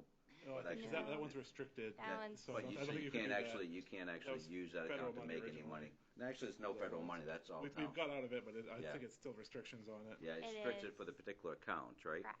So the money can't actually make money. Correct. Yeah, so it's just. gonna It's say- just the IMA one that Okay. we. I was just curious, because it's a shame to have money sitting there and not benefit from it in some manner, yeah. But some of them are active, so the snowmobile reserve, which is called the rec reserve, and that pooled sub-accounting. We align with the snowmobile clubs in town, and we also get state money for when people register their snowmobiles. We get that state money that goes into there, and then if the snowmobile club is looking for a new snowmobile, that money from that pooled sub-account funds that. And we do make some money from this, I guess, from what I'm understanding is, so if we actually do a business loan in town and we do it as a 5%, that's where some of the money is being returned to, because that 5% of that loan money is actually building this account. So in due diligence, if we actually loan more businesses money, we can actually build the account. Yeah, it'd be great if we could stronger. get more business to apply, so we Exactly, could yeah. actually So I get that guess money that- out there circulating. It'd just be nice to have that money making money versus the idea of being Become stagnant. bankers. So. Correct. Yep. Yeah. So it's 876 the first year. What's the second year? It would be. Yeah. 876 cash, right? Right. But that's the total cash. That's the total? Yeah. And then it's just accounted for over 3 years incrementally. Okay. So like 400,000 in the first year, and then A third I'm- the second year? a third. Yep, Okay. really. So it's $432,297.34. That's on the raising through taxation through municipal budgetary purposes. What was it? For what? $432,297.34. Am I correct that it's 1.2 million to be the total, and we're raising 800,000 and change out of this account plus 400,000 from new taxation? Okay. So then next year, what would we raise? What would the 800,000 shrink to what level? So next year would be, right, it would be the 432, okay. which would be the Would be that, 130. okay, so you need to raise an additional 400,000 that year, okay, and then Okay. 400,000 the year It after. just- It it steps just- down how much we're taking out of there. Exactly. It's kind of like that pyramid. so that would where be like- one year and the other year actually gets balanced off Right. the other way from taxation. That's where, okay, I get Right. it. I was thinking it was. So you take the same 1.2 amount total every year million out offsetting of the it. account, right, okay. So again, at the end of 3 years, we expect if nothing else were to change, we'd still expect 1.3 or 1.2 in that IMA account. Correct. Yeah, Clear as mud. It's a very, I gotta be honest with you, it's very unique going into our budget season, talking about using different funding than we typically do, you know what I mean? I mean, usually our budget season starts on how we're gonna cut the budget to actually make it work, you know? So I gotta give credit to, if you wanna call it the leadership team, which I think it is, I mean, the people that have been working behind the scenes, because I know there's a lot of hours in this, and they were put with a really tough nut to crack, right? You know, they actually wanted to actually make this payroll study work, because the town of Lisbon is really good for paying for studies. They really don't do anything with. So, you know, they're actually trying to take the study and actually making it reality, and to take an account or take information like this and come up with a plan. I actually really, I think it's very rewarding for us to be able to see that we have an avenue to make this happen, you know, and Perfect timing with the IMA account. Yeah, It's just- perfect. I mean, it works, right? It works. It really does. Mysterious ways and starting. Yeah. I think one of the things, you know, from a finance committee perspective is looking at a cash flow, because that might have helped us in prior years to look at what is the cash flow expectation year over year. And so I think that's one thing that I would suggest, at least look 3 years out and then 5 years out, because that would have identified Yes. those pieces. Thank you very much for saying that. So that's exactly this is a cash flow analysis. This is planning out 3 to 5 years on a financial planning lens on a cash flow basis. We're usually just looking at right now, Right. this Yeah. year, yeah. and not kind of planning ahead. Yeah. We've always been so reactive and no proactive, right? We always just worry about taking care of the issues, not so much the idea of trying to control them long So term. Ed stashed this money away, didn't he? That's pretty good, really. Just send him a thank you card. I like it. You guys did a good job. I like it. Is there any other, before we just move through the rest of the budget, because actually, once you understand this, the rest of it actually gets a little bit easier. Is there any other question? Because it's been a lot of work, and, you know, as far as, you know, the team's actually, I think, done their due diligence to actually not just do it, but verify it, and actually get people to verify that what they're doing is correct and proper. If there's any other questions and you don't have them tonight, I think feel free to email, right? Yep, shoot me an email and I'll get it to the department head and we'll get you the answers. Perfect. If I don't see any more questions on this avenue or this subject, we'll actually move on with the rest of the right. presentation. Move into the capital improvement plan. Oh, way back there again. Oh, what page that's on? It's way the back of your book. Wait for that. You got a very big book, sir. It's the third time I've been there. Oh, I get it, right there. I hurt my back trying to carry that book. Remember, last year we did everything on Zoom when it came to budgets, you know, so. It was easier. I still have that memory stick stuck in my computer somewhere.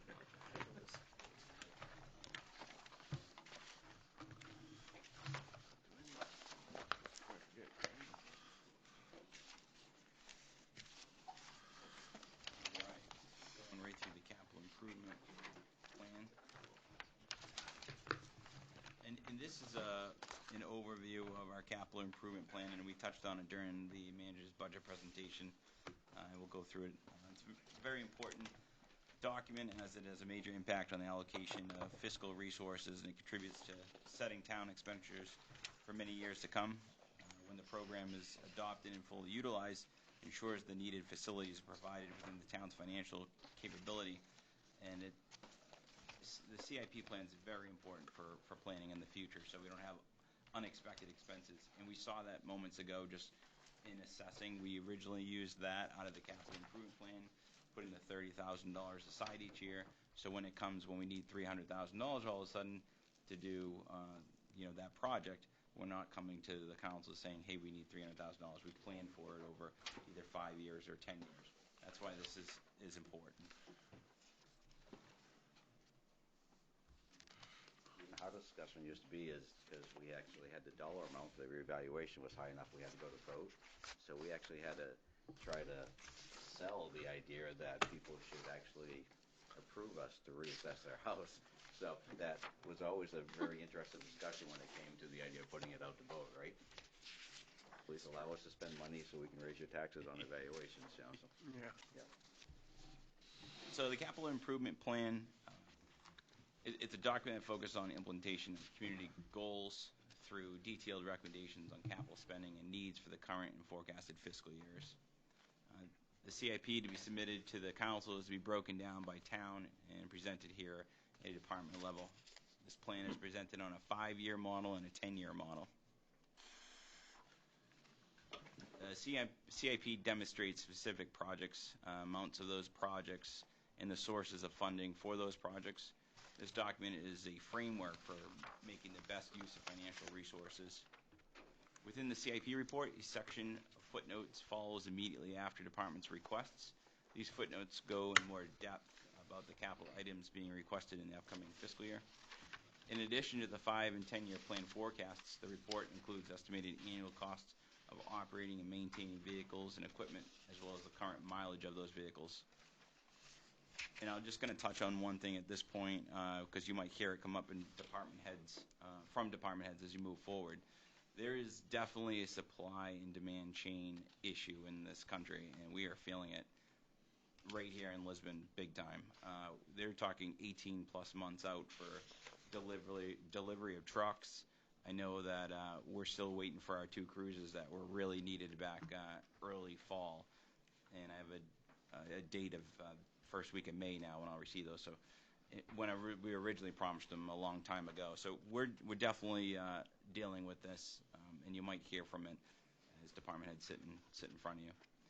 The debt structures, bonds, and leases is also included in this report. Each department has submitted their requests for capital needs for this fiscal year 23. You can go with that. So this is the 5-year CIP plan.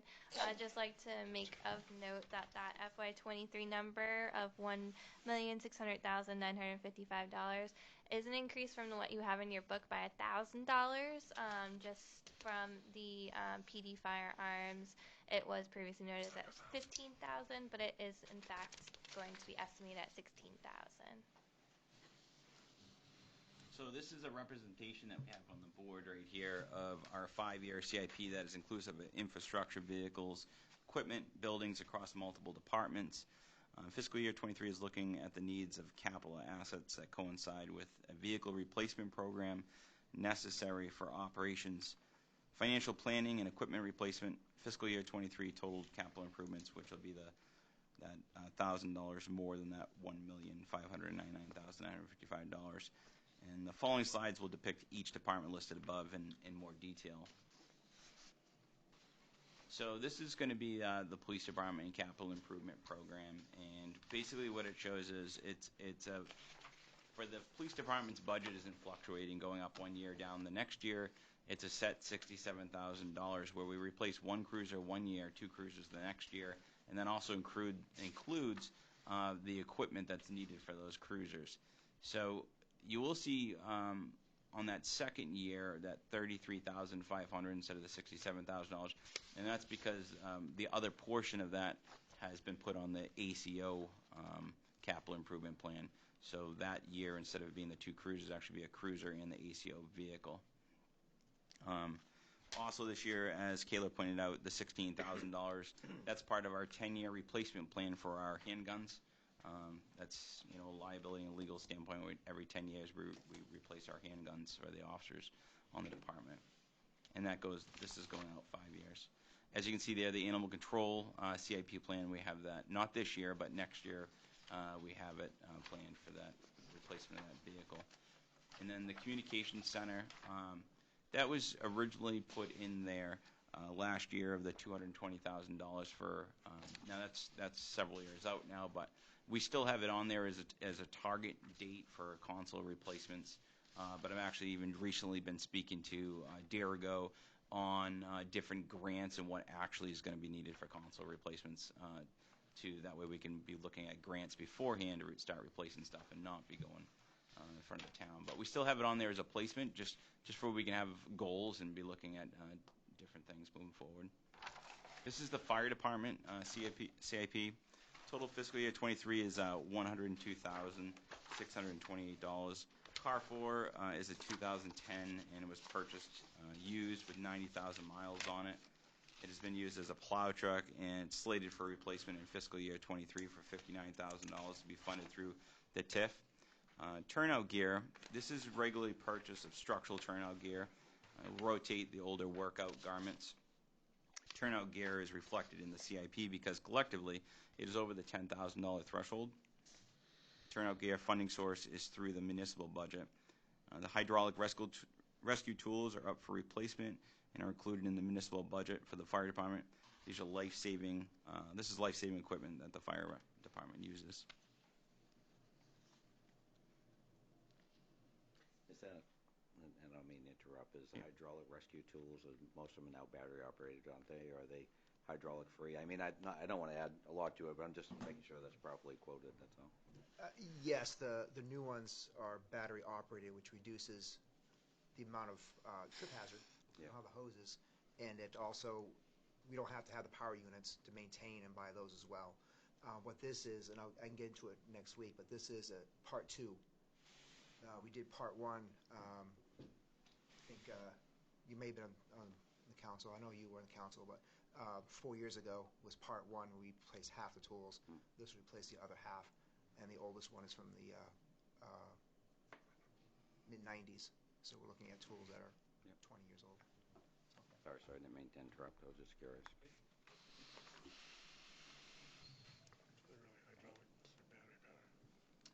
This is going to be the 5-year CIP for Parks and Recreation. Total fiscal year 23 is Can you go back and ask questions about the fire stuff? Absolutely. There's a fire station, I think $8 million or whatever it is. Get them out. 8 million. It was 7 last year, now it's 8. Anyway, I guess that's no surprise. But what's the status of that? There was a study that was supposed to be performed this year. Is that out to bid or something, or what? Yep, it's out to bid. It's out to bid. So when is that going to happen? You know, a timeline at all? It's a really big ticket item, so. Yeah, it's out to bid right now. Hopefully, the bids are due back on, I think, what, the 22nd? Bids are due back the 22nd. We'll go review them, and we'll present to that first meeting in May to the council on who to award the bid on. And then we're giving them 180 days to complete the study. It's a little ways out then, yeah. Yep. Public safety complex, Public safety complex. Fire, police, ambulance, at the Rumble site. There you go. I don't know if you've seen that road lately, but. They'll start something. Yeah, may I ask a question? And actually, it's back to police, and I kind of want to know with all of it. Are there any, like, is it a net new equipment? So, like, you're saying 9, but in a year ago, did you have 8 vehicles? Yeah, any net new? Yeah, absolutely. So part of last year's budget was we took in basically we took a marked unit and we turned that into a CID vehicle, so that we have 2 detectives and we have 2 unmarked CID units. We found ourselves more and more needing unmarked units. So that's essentially we took an old cruiser and made that another cruiser. We kept it. Okay, so in total, you've always had 9. And that was last year. So you've always had 9 cruisers. Since the last budget will be. Since the last budget. So that's what I was asking about, Yes. net new. And so that would, okay. And then within all of this, does this incorporate any needs based on new hires or anything like that? This does incorporate. And it also incorporates, so once at full staffing, which we're going to be at very shortly, we'll have 2 officers and a supervisor on. Majority of shifts, not all the shifts, but at least 2 officers on the shifts. Plus during the day we have a school resource officer. We get our 2 detectives and other units that are on. So that does incorporate this. And then moving forward, having the CID, the 2 CID units, one of the other things that we ran into was the cost of what we pay people to use their own vehicle to go to a training costs quite a bit of money when we can now use one of our unmarked vehicles if they have a training as well, so we can use that vehicle. Okay, thank you. We used to give them away. town departments would take our old cruisers I see. and use them. And use those. Okay, thank you. Now we'll just keep them.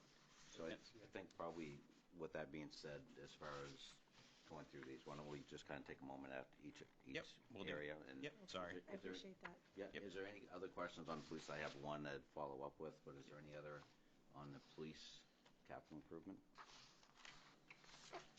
With not, the $10,000 for the watch guard, those are actually the cameras in the cruisers? Or are those actually the personal Yes. cameras that we're talking about possibly implementing down the road? So those are actually the WatchGuard cameras, the cameras in the cruisers, and those were originally on the CIP a couple years ago to be replaced the last 2 years, this year, and then the following year. And I moved it up after speaking to WatchGuard. Plus, on top of that, we are looking at body-worn cameras. That's a goal for the police department this year. And I just attended a Zoom seminar the other day looking at grant funding. So I've attended several different meetings trying to find grants to pay for these because they can be very expensive. There is talks that there'll be federal funding coming out. Part of that is I've seen other departments get federal funding to also replace their in-cruiser units. So I didn't find it feasible to be replacing those now when there's a lot of grant money being thrown out towards the police departments. So what I did was last year, and speaking to the town manager, I decided to bump that out a few years because they're in good condition and they're working.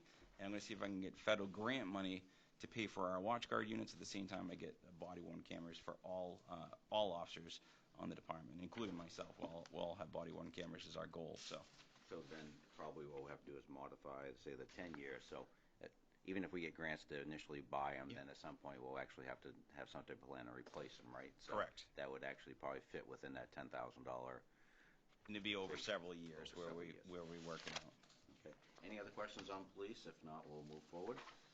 And then we'll get the communications and animal was also included with the police. Is everybody else set on that?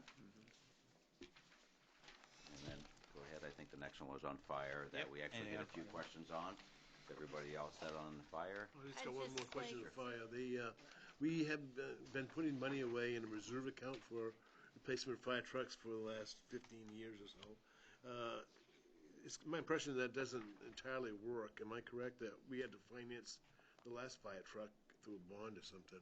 We haven't bonded fire trucks since I don't know when, but we have the fire truck reserve, and so we used half of for Engine 7, half of that money for the total purchase price of the fire truck came from that reserve account, and the other half came from a TIF.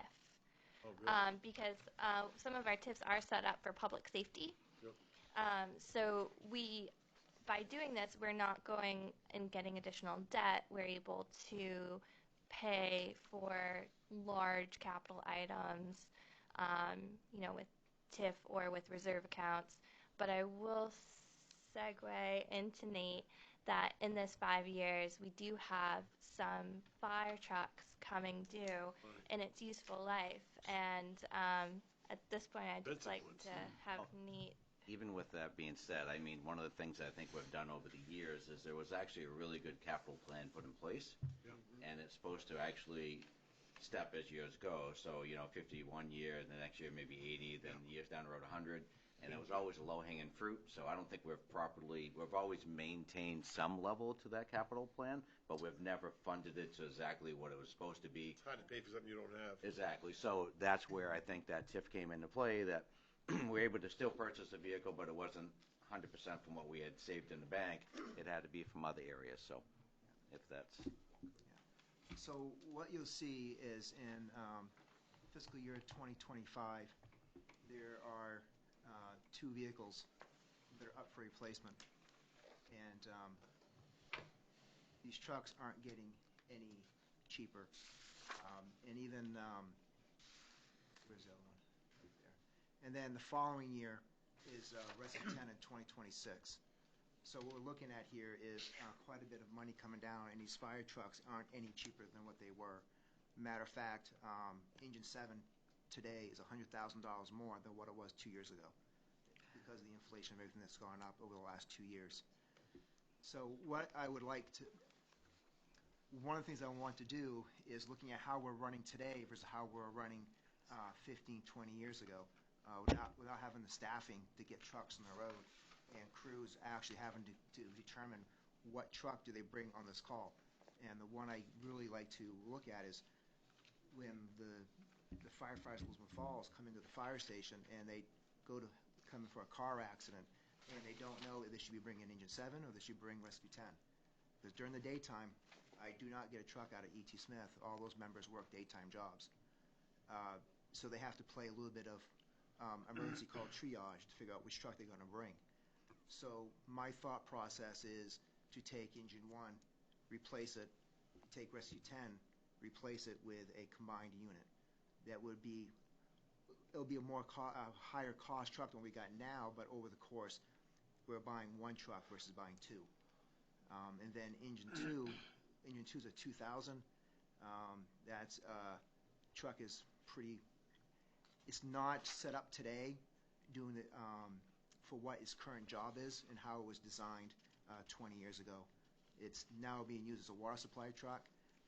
It's doing a role as a tanker. When we lost our 76 tanker a few years ago, that has to be redesigned. So those are the three trucks that what I'd like to do in that fiscal year is to replace 3 trucks with 2. I will say, though, this is one of those deals right now where trucks are, from talking to the dealers, for the dealer we just bought Unit 7 from, they're 18 to 24 months out. And normal fire truck industry is 3 to 5% increase a year. Last year it was 6%, this year was 7%. So that's where that $100,000 increase like saw for Engine 7 from 2 years ago. So the longer we wait on ordering a fire truck, the more it's going to cost. And we're looking at that much of a lead time. It's something to think about. So my question was how much, I guess I didn't ask you how much you have in this reserve, but it doesn't look like it's enough to pay for these trucks. It didn't do it the last time, and it won't do it again. So you could lease them. In my opinion, you should lease them going forward. We're paying for them in advance. This is ridiculous. Why should I pay for something I don't have? Yeah. I look back at what was projected in 2022 for the price of when they did the projections back in 2002. They projected $625 for the price of Engine 7, and we spent $650. That's pretty close for projection. And if, unfortunately, like Councilor LaRochelle stated, if that fund was funded over the years in the appropriate manner, we probably could have been funding that without having to worry about it. Yeah, there are options out there, Curtis, on different payment options. Good. I mean, just go back to what you had just mentioned. So your philosophy, in a sense, which I'm not saying it's right or wrong, but the idea, instead of actually putting money aside and letting $1 million sit in the account for 4 or 5 years waiting for the truck, is to more buy the truck and actually just pay it and then actually pay interest on it as we pay The it off. users pay, in other words. Yeah. I'm not using this truck you don't have. What should I pay? Yeah. You know? It's a difference of philosophy. Right, Yeah, right. it's But one of those look, things. I just want to make sure that we actually understand the good times it's easy to save money, but as you said, yeah. it's going to be good times indefinitely. You should do that with police cars. Exactly. So to your point, Curtis, and what we discussed as well, these accounts where this money is going into these accounts, they should be set up so we're earning money on it. So that interest we would have been paying, we could be earning. So that's something that we've discussed recently as well that I really think we should look into further. So. May I ask a question? Absolutely. Thank you. So with Engine 1 and Engine 2, looking at fiscal 25, is there any reason not to spread that so like one of the engines is a year earlier? I've already pushed out Engine 2 to 25 years. We're governed by the NFPA standards, the National Fire Protection Agency standards. And the NFPA standards, if you look in their appendix, recommends the useful life of a fire truck of 15 years. So what we run into is that our fire trucks don't necessarily wear out as they become obsolete. So Engine 2 is up for a 25-year life. It's 25 years. And I've moved it. Engine 1 really should be at 20 years. 15 years is a little unrealistic for our size town. That's a lot of money every 15 years. But 25 years is too far out. As it is right now, I have trucks I cannot get the newer trucks, the 2003 trucks, there are parts on those trucks, I can't get those parts anymore. So is there an advantage of engine one being purchased in 2025 versus 2024? It's a matter of, I can't get parts for that truck anymore. I literally have valves I cannot get anymore. No, They fail. it's just- She wants to buy it earlier. You want to buy it earlier. Oh, buying it earlier. I'm sorry. That went over. I'm like, Yeah. Yeah, run on my head. I'm sorry. So we don't do $1.4 million in 1 year, we could do. right, we could spread it out. And then- Right. Yeah, but as it is right now, I mean, so we're looking at 2 years out, and we can do, like we did in year 7, we did a 50% payment up front to lower the cost of the truck, and then paid another increment during production, and then paid the final upon delivery. So, I mean, there are ways of doing that as well. Yeah, I'm just thinking, I mean, if just knowing that if you're already going to have to pay 50% and then just to Yeah. kind of lock in a fixed price, that's going to be If I had probably. to take one of those 2 trucks and do one earlier, Yeah. it would be engine 2. Because engine 2 has, I mean, I've had, the mechanics won't put their name on it, but they've already told me there's frame issues with that truck. Why don't you move 2 to 24? Just to kind of level out the Yeah. the cash flow piece Figure of out how it. you pay for it. No. Right. But and I'll be honest with you, because these trucks are all going to meet the threshold, have to go to referendum. My fear is going to referendum 1 year, then going to referendum another year to do. Fire trucks are popular. Yeah. Well, If anything is. I'm going to have one expensive department here in the next couple of years, that's all. But that's just another thought process I had. If that might be easier to go looking at, hey, we're replacing 3 and buying 2. That's good. That's popular. Efficiency. And the study that we're doing, right, would they actually make a recommendation on proper equipment staffed, or what we need for equipment? I mean, would that We're doing strictly facilities. just facilities, so it's not equipment-based, it's basically facilities? Okay, I was just curious on how that played out. Yeah, because the original scope of their study was for the fire station, basically the condition of the fire station and what the community should have for facilities for that direction, and we didn't go with the operation side. So is it possible, I mean, with the discussion we just had, is it possible to actually, do we need to do anything prior to this gets approved if we do think about maybe moving one of these and offsetting That's what I years? was going to ask, are we doing that? Yeah, for the referendum, we would have to. It wouldn't be this year. I mean, It wouldn't be It this would year. be right. Yeah. Right. But in this year, when we approve this year's capital plan, we ought to, should we try to change that, or do we leave it as is, because we still have another year to actually try to make that change? I mean, I guess as far as for logistics, but. I can say, though, that if I want a truck to arrive in 2024, I'm going to order it today. That's what I'm running into. Well, you best have some bottle drives, because then You don't have to pay for it today. But it just, or today, Yeah. locks in the price today, and then you pay for it when it shows up. I mean, it is, I mean, when you start talking about money-wise, and it is wiser to spread it out, understanding, I mean, the idea of going out to vote, I mean, that's, I mean, as we can see, money does change year to year, so I mean, it's, you know, it all depends how much we have to go for and what we have available with TIFs and what new comes around. I mean, it's a lot of things moving into Lisbon, so. I mean, it's the kind of thing you could put out the referendum in the fall and approve it this winter and get it ordered. That's the kind of thing you should look like that. Yeah. That kind of timeline. I was going to, and You don't if pay you for have it, you these get it. current, if you have these currently in 2025, when do you want them? In 2025? No. So we have to move a year early. Right, Right, exactly, no, that's it's what I like, mean. it's just that budget for that year is 2025, and the first part of 2025 is 2024. Right. So it's one of those, I would like it to show up in the calendar year 2025. I guess just to move forward, I guess it's a item for discussion, right? And maybe as we move forward, you can actually maybe do a little more research and discuss it a little bit more, and maybe come to us maybe at one of our meetings and just say why this wouldn't or why it would be a good idea, and that way that we can kind of keep moving forward. So It's a good As discussion. Alan used to say, put it on the list. Yeah, Yeah. parking So lot. anyways, while we're having this discussion, Yep. tonight was going to be my feel how I was going to proceed with this, because really to get a good, accurate idea of how much it's going to cost is to get my truck committees going and get stuff designed to get a cost. So if it's and I'm feeling it right now, that might be the best way to get that going right now, so we can get a more accurate cost, so we can look at this in the future. If you feel there's going to be a 2-year delay on getting something, you better, I think you need to start working on that.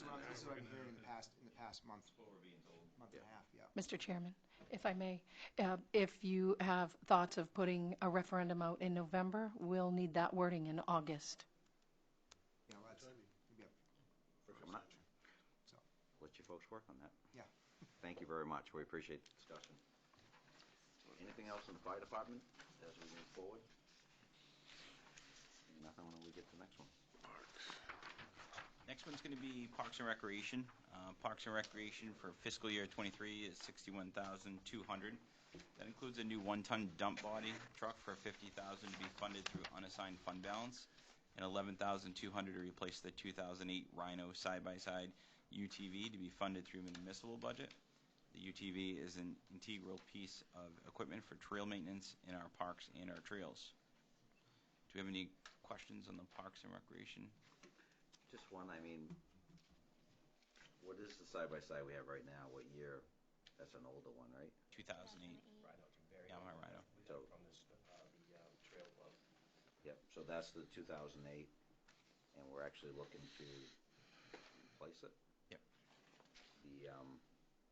So what's the dollar figure that we have for replacing? Is that the 11.2? 11.2. You can replace that unit for 11.2? With a brand new one. Yeah. It's not great. It's got a hard top. It doesn't have like a windshield or floors. It's just, it's a utility. Yeah. I know where this one is new for 9, so there you go. Really? Yes. Well, I mean, if you just drive by some of the suppliers right now, you see all the yards are just totally empty. I've known some people have had some on order since last summer for different things and not be able to get them. So I think Let's this just say I know a company has 6 of them on hand right now. There you go. That's awesome. Perfect. I was just questioning, the dollar figure seemed low to me, but if you can actually get one for 9, I guess we'll have Don go out. It's UTV that's got a dump trailer. I've seen Four-wheel drive and all that stuff. I've seen some that are really bright colors that look like go-karts beefed up. This one's, the one I know of is dark green. I did sit with Mark Stevens and looked at grants, but there's no grant funding that we qualify for that type of vehicle. So No, I think it's an important factor, and it could be used for all the other festivities too, right? You know, for the Moxie weekend and. Yep. And this is based on existing green space, correct? Yes. Yep. Okay. Any other questions with the Parks Recreation? All right. Next. This would be the Public Works 5-year CIP. Public Works fiscal year 23 totals $945,000, which includes $450,000 the new salt shed that will be redesignated from fiscal year 22 use of unassigned fund balance to fiscal year 23 use of unassigned fund balance. It also includes $475,000 of annual paving funded through municipal budget. The town has set up a paving plan that slates a certain number of roads each year to keep the town on track for financial planning and for infrastructure improvements. Guardrails and sidewalks of $10,000 each, respectively, are also funded through municipal budget. Lastly, $95,000 to be funded through the municipal budget is to replace the gasoline tank and pumps at the Public Works garage. The Public Works Director is suggesting the replacement of the 2,000-gallon tank to a 4,000-gallon tank. We are seeing more school buses running on gasoline rather than on diesel, and that's the reasoning for that, replacement of that tank. And part of that is also speaking to the school department for paying a portion of that. Do we have, Mr. Chair, do we have a better figure on the salt shed now? I know we've been around and around and around about the cost of the salt shed. Sounds like we're just moving the same money forward, basically. Is what We're moving the same money forward, and the money's coming in pretty close, right around that 450 mark. But he's all done. Yes, yep. But we're still waiting for some more quotes on that. And on the salt shed, you have one in 2023 as well as 2028? Can you explain that? Am I reading it right? It's in there twice. Oh, I think that Just an error. I think that was originally because we had discussions of, buying a salt shed from another municipality, Yep. installing it into our public works garage, and so we projected out to 2028 because we weren't building new, we were purchasing old from another municipality. So if we were to build new, that 2028 number would go away because it would be a 20-25 year useful life on that salt shed. And building new is the plan. Building new is the plan. Yeah. So that would go away for 2028. Thank you. Yes, it Okay. To answer your question. Now, the 95,000 is subject to change. Would we actually, if we were to split it with the school department, so this potentially could be a $45,000 or $47,000, 50,000. Now, is that something we just keep the full amount in until something like that happens? Is that kind of? I think that would be prudent. We did an analysis on the percentage of use across the departments, and we found 40% to be used by the school. Interesting. And this would actually change. Is this also changing on diesel tanks or just the gasoline tanks? Just the the gas tank. gas. Just the gas. Diesel will come in fiscal year 29.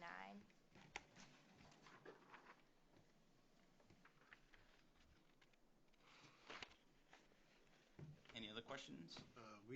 Last year, the Finance Committee recommended that the CIP include roads, because like Ferry Road at 1.5 million, they spring up on you.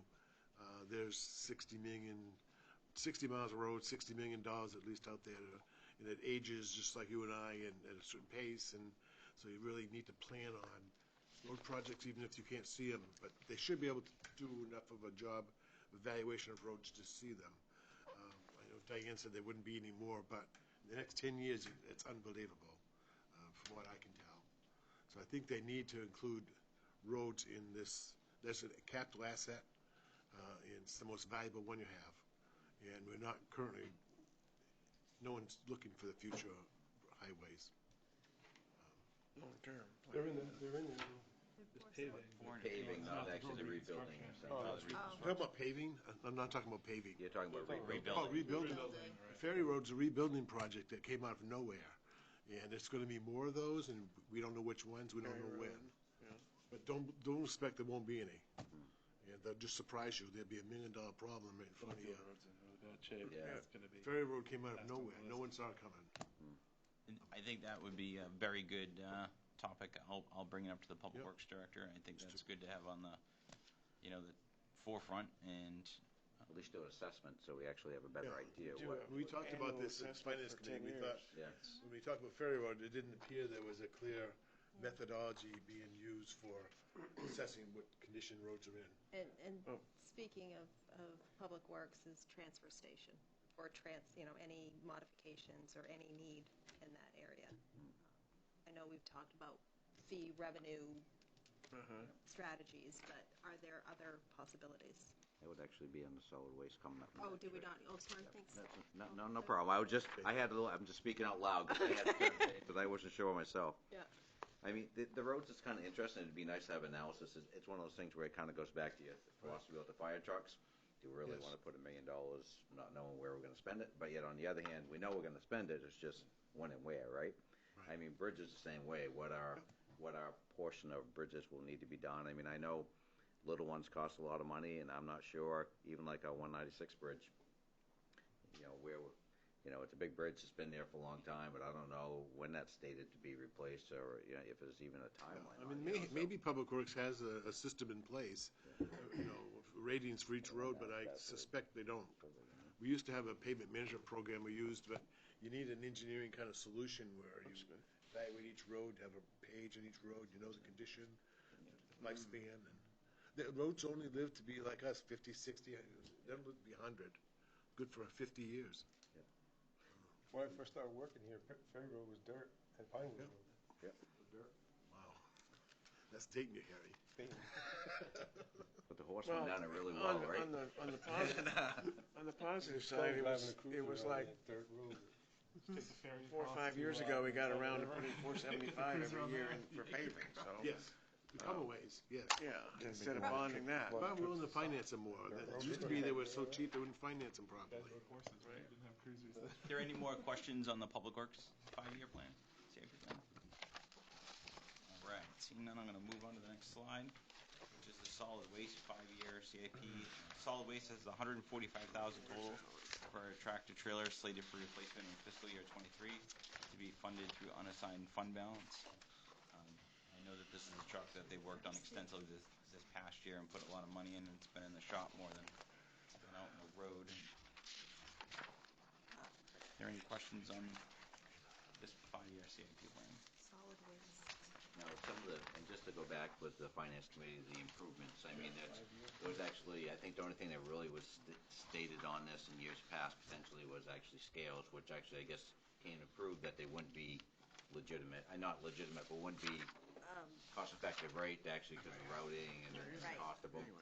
So, I mean, you all set with the capital plan as it's listed. I mean, you did spend quite a bit of time going through that solid waste last year. Yeah, I mean, it's speaking of, it's existing as it is, and if we're looking at having increased residency, this won't cover. Here it is, 23. I don't see that transfer station is necessarily going to cover us in the next 10 years, and this plan falls in line in 10 years. So I personally would advocate for some kind of study to just show what is the need based on projections of residency and what we're going to be putting through there, because I agree, because we just had a study, we paid for a study that says that we may increase our residency by over 230 homes in the next 5 years, right? So, I mean, if that being said, I mean, how does that affect our solid waste, exactly. right? It's not, definitely not unreasonable to think that we're going to have some changes. Political nightmare, though. Yeah, I'm not disagreeing with you, but I mean, it is a valid point, Totally though. different space. It could be that's conducive to scales. Yes. I think we're all good on solid waste. All right, thank you. Is there any plan on raising the price for the stickers? Oh, here we go. Stop. That is actually a huge discussion, but probably not appropriate for tonight. I'll be here till midnight. Next one's going to be the treatment plant 5-year CIP. Treatment plant, $150,000 in fiscal year 23 funded through the sewer budget, which includes a $20,000 Freightliner truck, $60,000 for a 75,000 kilowatt generator, $10,000 for a polymer feed system, and $60,000 for a clarifier rehab.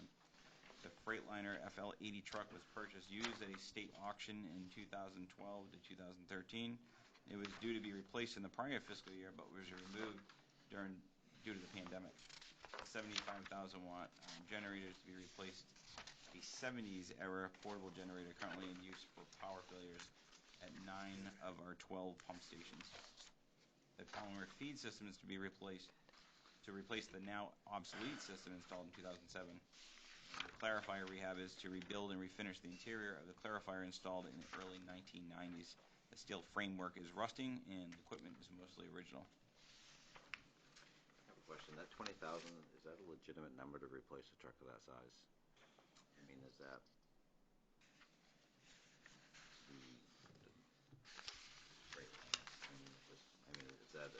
that's figured as a $20,000 replacement for that truck? Yeah. Just question, it seems you can anybody pick up a truck for $20,000 right now.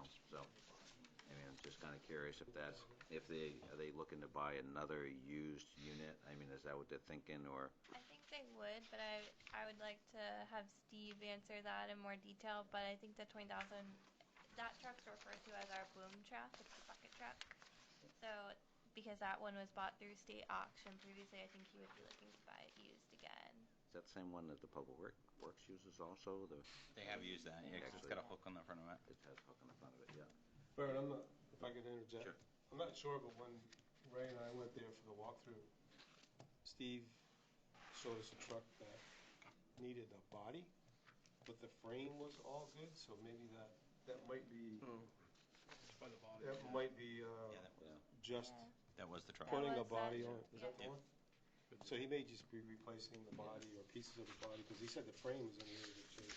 Okay. That might be That it. could be. That would make more sense, just the idea of replacing anything think that that's has what it wheels and is. tires and moves. Yeah, 20,000 yeah. doesn't get Can't you buy very a Fiat. far, for sure, yeah. You were paying attention, good trip. That's good.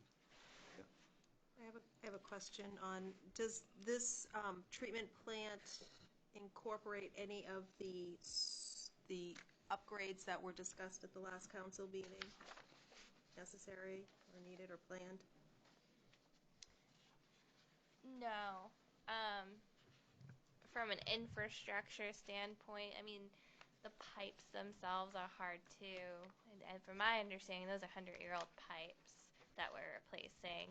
So from that standpoint, no, those aren't incorporated into the CIP program. But as far as his pump stations, currently they're not, but that could be a good discussion to add because a lot of work does go into those pump stations. Yeah, I just think as far as being kind of inclusive of plans so that we have a, The roads are an asset. right, Because he had, Asset, the liability. $1 million Yeah. there Because for that- the I- project to replace the. Yeah. I agree, because the project that we were talking about was the idea of replacing All assets and liabilities. agitators, right? And that was several $100,000, and we were looking at potentially that we actually had grant money that was available, and they actually had other money that was available too that they've put aside in there, kind of like their account. So, I mean, that would be proper to show in this, I would think, because, I mean, anything that's going to need to be replaced either this year or next year or the upcoming years, I mean, it should actually show in the capital plan, especially if we're allocating money for it, right? And that didn't sound like a very small project that they were talking about the other night. And that wasn't pipes, that was not infrastructure, that was actually The pumps, equipment. yes. I don't see it. I think that's the centrifuge here. Did you do the 10? There's no budgeted number for it. It's listed, but it's not It's budgeted. not We replaced budgeted. the centrifuge with a screw system. The centrifuge wanted is to the generate one it. that they noted that is going to be with the Yeah, he showed us. Yeah, he showed us. Yeah. possible grants, but then they have their, similar to us, they have, because they're their own fund, they have an unassigned fund balance, and then, as Mandy was indicating, the leftover from the project. Yeah, it's because the project they last bidded on, they actually came in under budget in a sense, so they actually have funds left over from that they have to spend, but they would actually have to be added. Yeah. That's only part of it. They would actually have to add some of their undesignated money, if you want to call it that way, to actually make that project work. But they're talking about that within the next year. I mean, by the sounds of things, if they can get the equipment, right? So, yeah, I mean, I think stuff like that really ought to be kind of looked at on this capital plan. And if there is other items coming up that need to be done, I think it's more than just trucks and. exactly. And it also will assist if you're going to be doing a cash flow projection, it will assist you to have all of that in one space. Absolutely. Yeah, we will loop in with Steve on that. Because it'd be curious to see. I mean, I'm not, and maybe just because I really haven't paid attention, what they actually do carry for undesignated amount, and how much of that undesignated, how much of they're tapping into for this one project, and what's left over. Because that's kind of there for emergencies also for them. So, I mean, I'm sure there's a percentage that still needs to remain. Theirs has to allow for 6 months of operations Yeah. for emergency if it were to happen. But 6 months of payroll and stuff, not so much the idea of 6 months of like digging roads and Right. changing big pump stations and stuff. But, all right, thank you. Any other questions with the treatment plant? All right. Very important piece of equipment for our town, though, I got to tell you. The next one's going to be town buildings.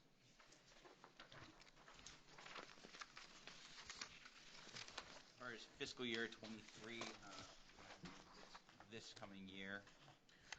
Now, there was a number put in there previously of $500,000 for town HVAC updates, but in speaking to some people, it is looking that we need to update not the systems themselves, but actually we have some issues with just thermostats. Most recently, there was an issue with their electronic thermostats that are run through the computer system, and our antivirus software was actually blocking our HVAC system from working, and it was causing our library to be too cold, parts of the police department to be cold, the town office, and our IT company and also Ray Susi did a really good job getting to the bottom of that. But it has been talked about. We have two different systems. We have one system that's not the same as what our actual HVAC system is. It was originally put in to be efficient, so in the evening it would lower the temperature, and then in the, if it's hot out, and then during the day raise the temperature out, raise the temperature up, or vice versa if it's winter or summer. But now they're saying it's more efficient at times to keep it, the degrees. Yeah, so that's kind of changed over the years. Plus, we've ran into these issues with computer issues and IT, with antivirus, trying to protect our computers. So we are looking at upgrading the thermostats. That's good news. Yeah, it's very good news. It means you don't have to spend $500,000. That's correct. It's wonderful. And it's better so in one of the individuals I spoke to, it would be better instead of placing it all at once, replacing it over a multitude of years. So there's several different units around the town office and the police department, so that way you're not replacing them all again. No. Well, several years down the road. Yes. A few of them have been replaced. No. So not all of them would Stagger it a little bit. So we are looking into that now as we speak. So that just was Excellent. Question? Go ahead, sir. Is it safe to say that Ray Susi found this? Oh, hands down, yeah. Ray Susi, working with the IT company, but yes, he's been huge on helping with some of these HVAC issues that have come up. Who's Ray Susi? He is our Public Works Administrative Assistant. Okay. Because we do not have a buildings Works out of the corner. person. Yes, I know him. Yes.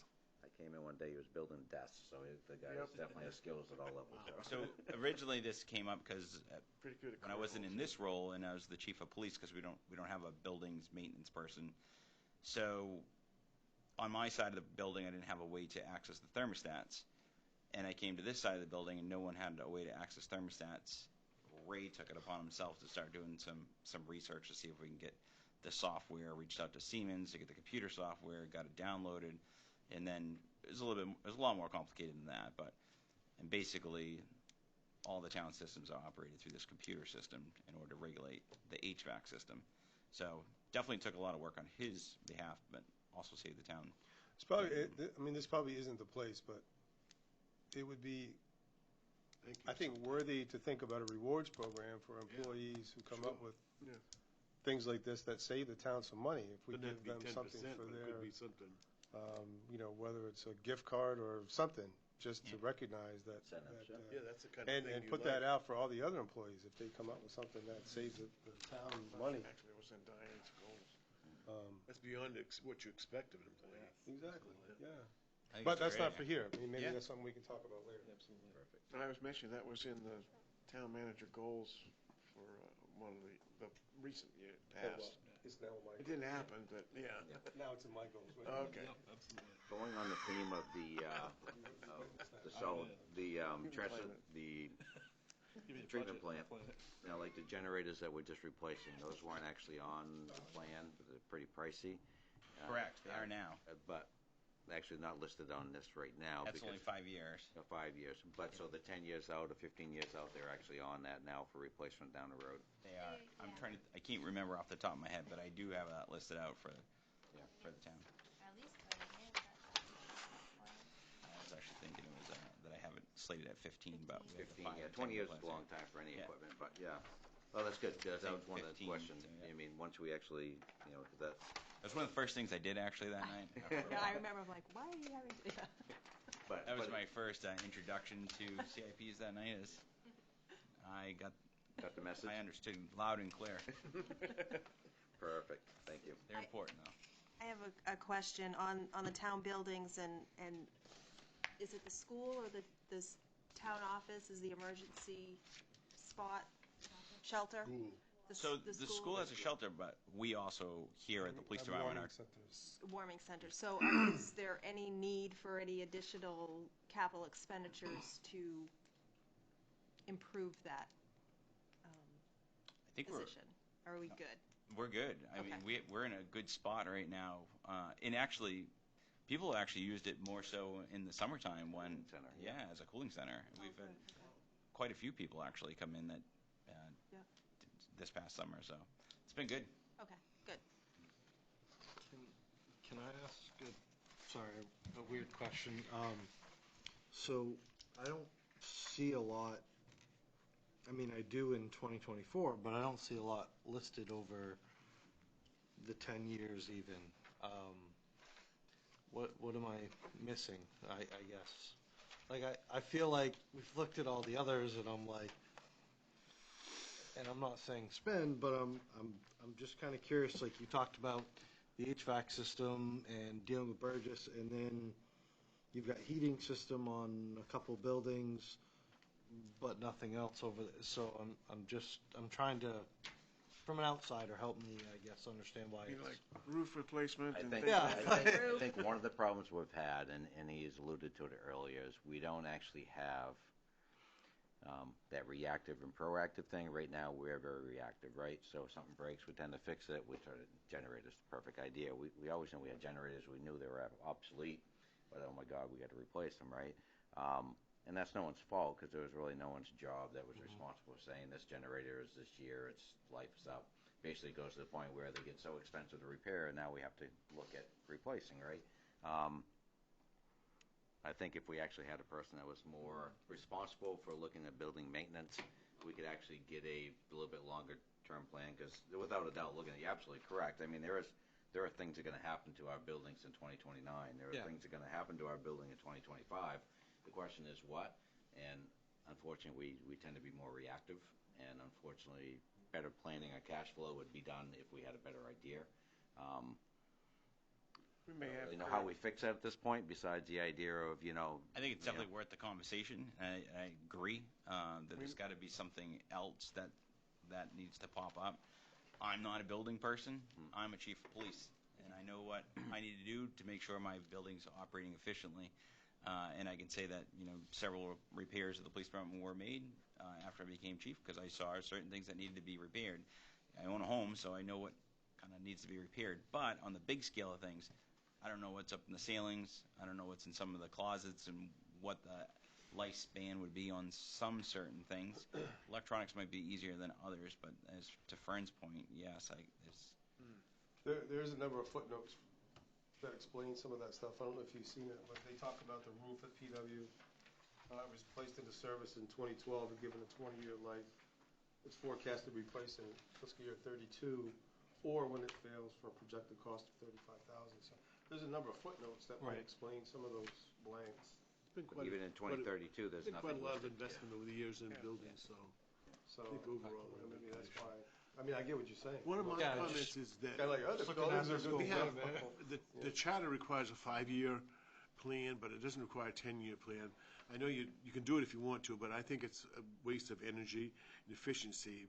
Most departments don't do very well. You look, and most 10 years, not much there. I just think it'd be more efficient to focus the time on the first 5 years, because not very many people are good at 10-year planning. It's not very effective. See that far out. So I just think you should consider that. It's just a waste of time. You could spend your time better elsewhere. No, but we've been saying for a long time, we don't really have any kind of assessment on what's going on with the buildings, other than when we start having a problem. If there's a leak over here, then we go investigate and find out it's a major problem. We don't have, whether we pay them from an outside source or inside, a routine examination of our town buildings, which I think we've talked about doing and having in the plan. Talked about actually hiring probably a part-time person that would come in regularly as a maintenance supervisor, just to see what needed to be done and oversee projects that are being done. But the amount of with the amount of projects that go on in this town, you could actually even look at eventually at a full-time position with obviously more research. But the amount of money that we go out and pay contractors to do just the projects I've seen and the bills that come across my desk, I mean, for changing one receptacle, you mean, or one switch? A lot of this stuff really adds up quite a bit, and and then I know in the wintertime we are short-staffed at certain departments like Public Works Department or even the Rec Department when a storm hits and guys are working around the clock. It would be kind of nice to be able to pull maybe a maintenance person to help out with maintaining the parking lots at the building. So there are ways that we could definitely look into this further. Yeah. And I think, to my comment on this too, is we started this off about employees wearing many hats, and I mean, police chief's doing this, and code enforcement's doing this, and Rex like, to have somebody,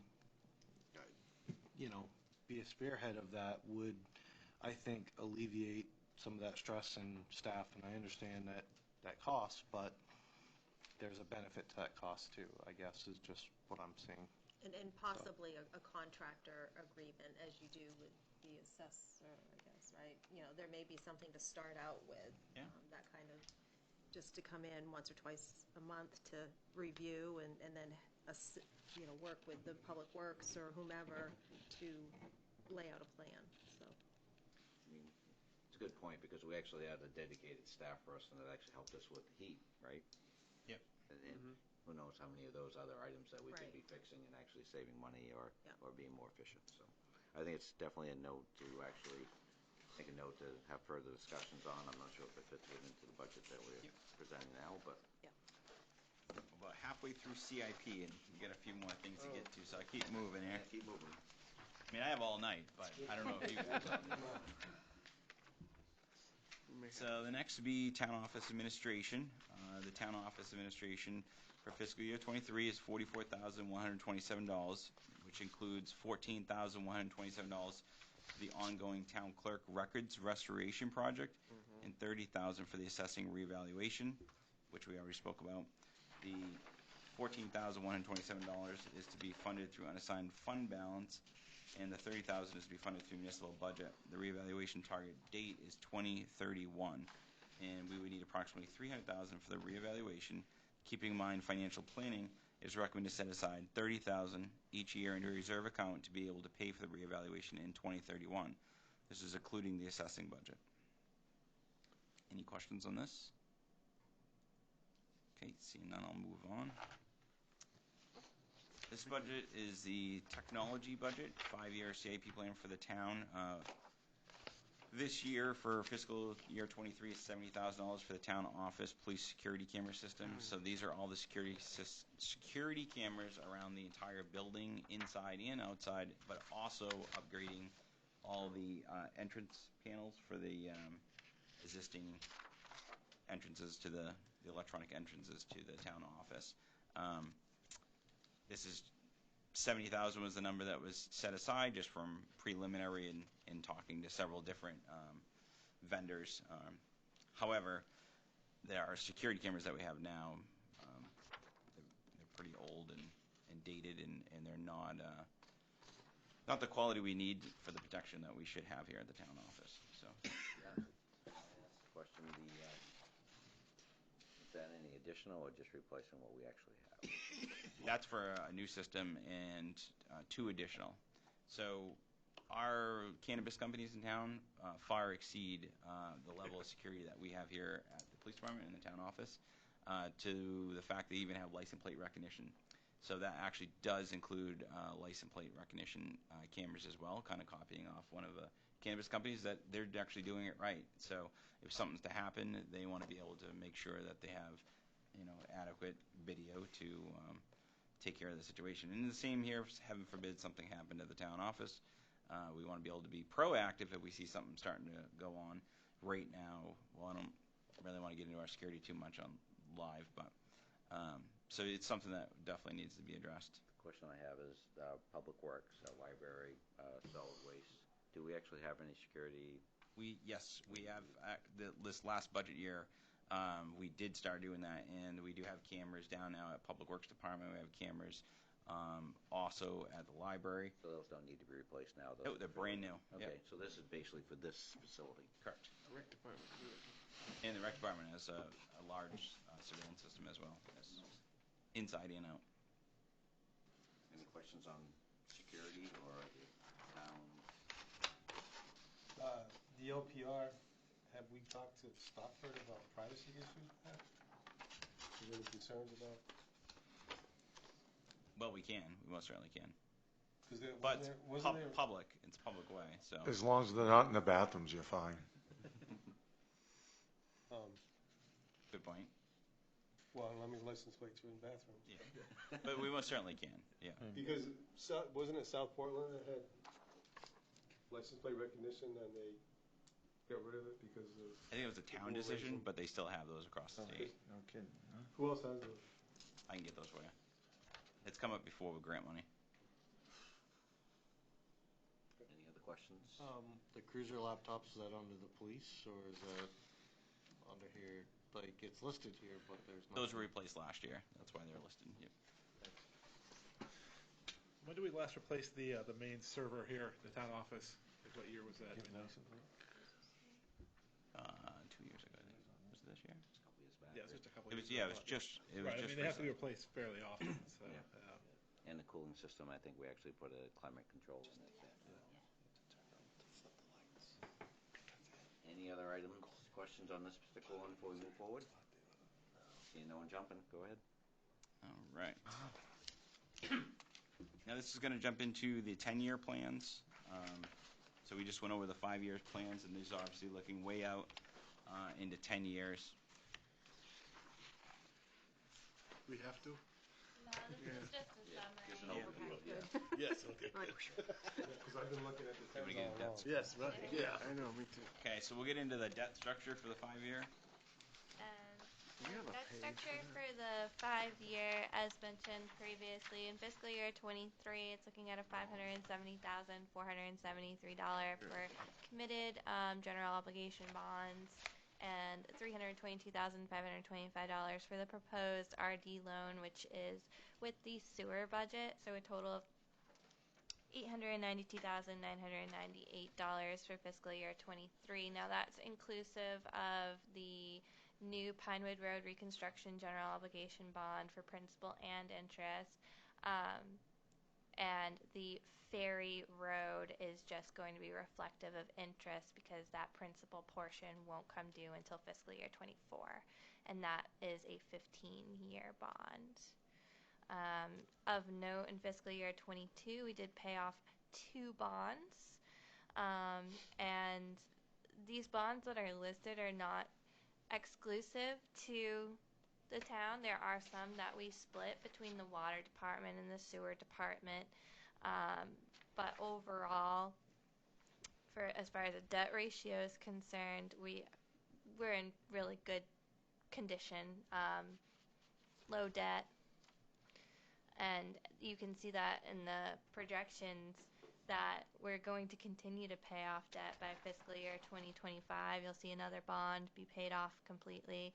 So when we look at the 10-year structure, by that 10-year mark of 6/30/2032, we would only have the Ferry Road bond as committed, and then the RD loan for the sewer side as that projected $322,525. Looks good for now. I'm sure we'll have more added on there between then. I'm But sure yeah, we'll find some more roads that have to be rebuilt. That and the fire department or public safety building will actually add a couple numbers to there, but Yeah. come up with a really good grant. But it's good stuff to see anyways. We're definitely in financially safe when it comes to this. Kayla, would you be able to share, and again, I think more of a nonprofit Oh, that's piece, okay. and, That's okay. and can you share what the current ratio, like what we have for liquid assets versus the debt? Do you know what that ratio number is? I don't know off the top of my head, but I can get that for you. Okay, thank you. We have a ratio, we have a mandatory ratio, don't we? There is by 15% charter, or 50 rights for indebtedness. But as far as what we have currently, I'd have to calculate that. Yeah. Okay. Between that and school and whatever. Correct. So right now I'm the treasurer, so what that means is for the water department and for the school department, they also have bonds. And that's not really shown here, but we as the town of Lisbon are their treasurer. So when we look at referendum, when we look at those types of questions and we look at our indebtedness, that's inclusive of the school and the water department because we are their treasurer. Makes sense. Any other questions on the debt structure? Then we'll move on. So some of the highlights that we just went over, the police department plans to replace 1 cruiser this year. Next year will be a 2-cruiser plan. The firearms replacement for the police department, for the handgun replacement. The fire department is the car number 4. It's actually a pickup truck, funded through a TIF. Turnout gear funded through the municipal budget. Hydraulic rescue tools funded through municipal budget. Parks and Recreations, the 1-ton dump body truck funded through unassigned fund balance. Their side-by-side utility 4-wheeler funded through municipal budget. Public Works salt shed redesignated fund balance from fiscal year 22 into fiscal year 23. Annual paving project funded through municipal budget. Guardrail repairs funded through municipal budget. Sidewalks funded through municipal budget. And the gasoline tank and pump replacement funded through the municipal budget.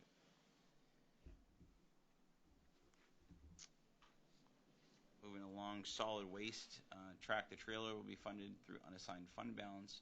The treatment plant Freightliner FL80 will be funded through the sewer budget. The 75,000 watt Onan generator portable funded through sewer budget. The polymer feed system funded through sewer budget. And the clarifier rehab funded through the sewer budget.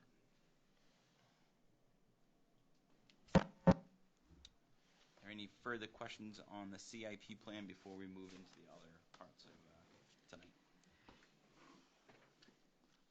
Does that actually, does that have to be approved and voted on by the bill? Just, yes. Just The as planning it's- board, to the extent it concerns the comp plan. Okay, is that something that's on And the we're supposed to timeline? meet with it or Yeah. whatever. Maybe we'll just have to All look, see stuff how in we the do charter. that, whether it's a planning board night, that we just give them overview so they can actually vote on it as a group, just to meet the criteria. There is a specific requirement in the charter, I can't remember the timing, but I think it says no later than June 1st. Have to give us an up or down vote. You don't have to describe all the equipment for us. We don't need that. Yeah, no, but just to make sure Show we're us the covering. summary. Did you scan it for where the comp plan was? Right, so that's what comp plan needs. Just make sure we're checking all the boxes, that's all.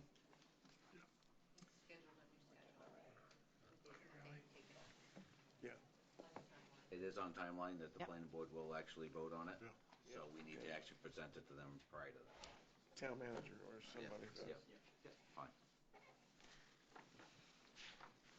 It's going to be April 14th at 7 o'clock. That's scheduled for. So we have plenty of time to get presented to them. Oh, yeah. There you go, that's the first meeting.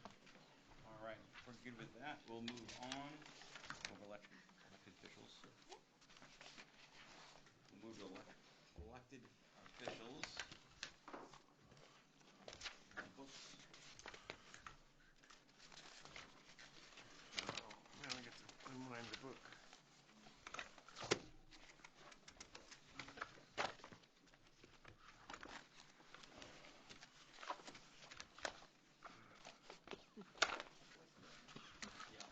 Okay. So, And so elected officials, we're looking at a fiscal year 23 projected managerial budget appropriation of $27,772, which is a $2,080 increase over fiscal year 2022 of $25,692. Most of that is attributable to the elected officials' stipend. The wages increased. Otherwise, we Is it a increased. COLA? Is it a 3% COLA? Is that what that is? It ended up being, I think, a 5% because it was cut. Say this Could again. send my puts it back to grandkids where it college, says it should man. be. Oh, so It was cut several It was- years ago by 5%. so we're There was a bringing it back. There was a budget one year that we actually couldn't come to an agreement on where to cut. Yeah. So at that time, Norma Wells was the chair, and she Oh. said we're taking a 5% cut across every department, including elected officials. Wow. The downfall was is we never increased that back, so Right. elected officials always been down 5%. Oh, I see. So that was a different type of year than we're having this year. I brought but that up yeah. last year and got shot for it almost. So is it a raise, actually? Or? So it's actually trying to actually No, it's Get back bring it to- back You've to just where been it was. running in the red, essentially. Yeah. Right? just on the pay. Well, yeah, paying less than they were several years ago. What year was that? When the 9 or when the something. board was established, it was a charter, in 2008, I think. 2007 or something like that? Should that be compounded? Bubble Like- year. Oh, Yeah. It was a bubble year. Something like that. Yeah, I think, We get sorry, paid a it lot was less than what other 10%. towns In, So 10%? I thought it was 5, but it was 10, huh? No, it was originally cut 5%, but it was so long ago. It's smaller. With yeah. the market value Oh. and everything we did, it's actually 10% over last year is what it was moved up this year. Yeah, so Probably should They be did it. 2,500 if it was. Should we have them come back in and do another pay study? So you get 5% more than it is? We'll put it in a 3-year plan. Right, yeah. And it can't be in the same counselor years. So then the only other increase be the next is It will have to be. $250 for professional development, just to speak to what's been said, the importance of trainings and professional development across all departments. Any questions on this? Seems like employee recognition's been 5,000 for a while, and you'd only spend $1,600. Is that more money than you can chew, or what? we actually, to be totally A lot of honest with you, it actually was less than $500 for ever. Yes. It was last year was the first year we actually raised it, Right. and I think we'll actually expend all of that by the end of this year. Doing what? Doing, One of them was the party. and we actually had a few different things. So 1,600, okay, yeah. there was actually a picnic that was actually done for recognition. I'm and all in this- favor of employee and this- recognition. This year, we actually have some retirees, and there's other functions that we actually We'll use it for us. we use it for. So it will definitely be As long as it expended. doesn't get used for anything else. Yeah. That's fine. Well, it was just mentioned too tonight to recognize employees for doing outstanding things, Yeah, so that's there right. you go. Yeah. And you have a new HR director who may come up with some ideas. Right, exactly. Absolutely, yep. Okay, thanks. Programs.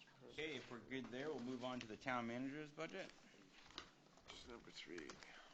Pro bono this year? No. Feels like it, doesn't it? So as far as, I'm just going to go through, so the increases to this budget over last year is $258,779.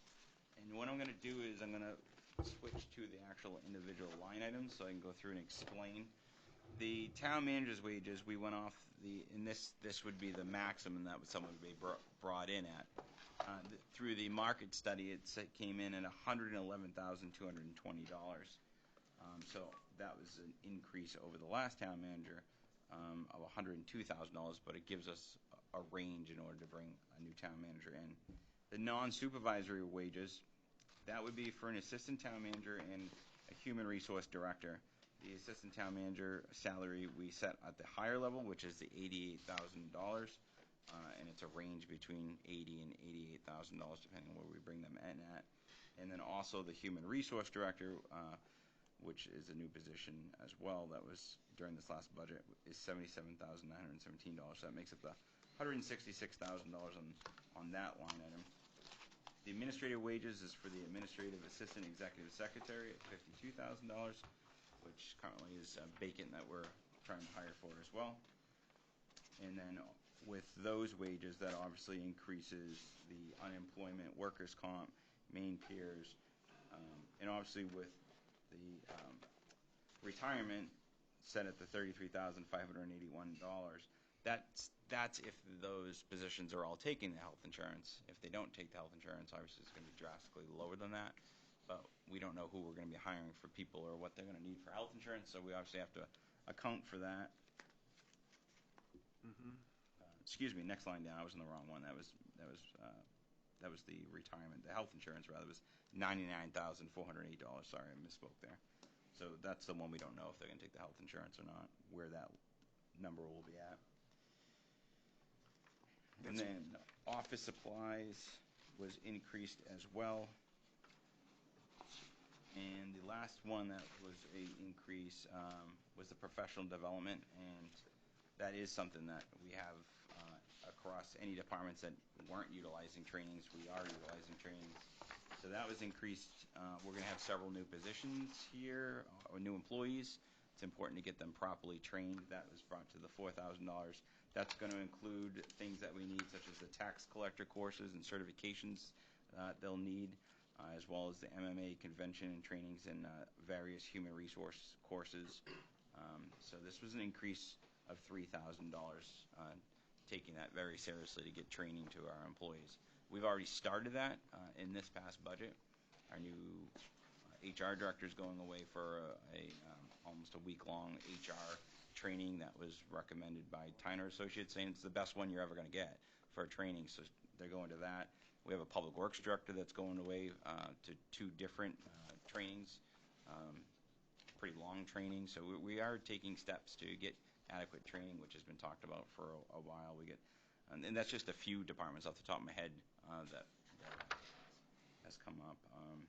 We also have a new town clerk that's going to be going to some certification trainings. So we have some good things that are going to be happening, and obviously that's going to help as well with retention and making sure that they're properly trained. So, any questions with this town manager budget? How many employees, full-time and part-time? I think full-time's at 114. No, in this, Oh, sorry. 3. in the town managers. Yeah, you have the town manager, assistant town manager, administrative assistant, and the HR director. So you have 4 full-time employees. full-time? Yeah.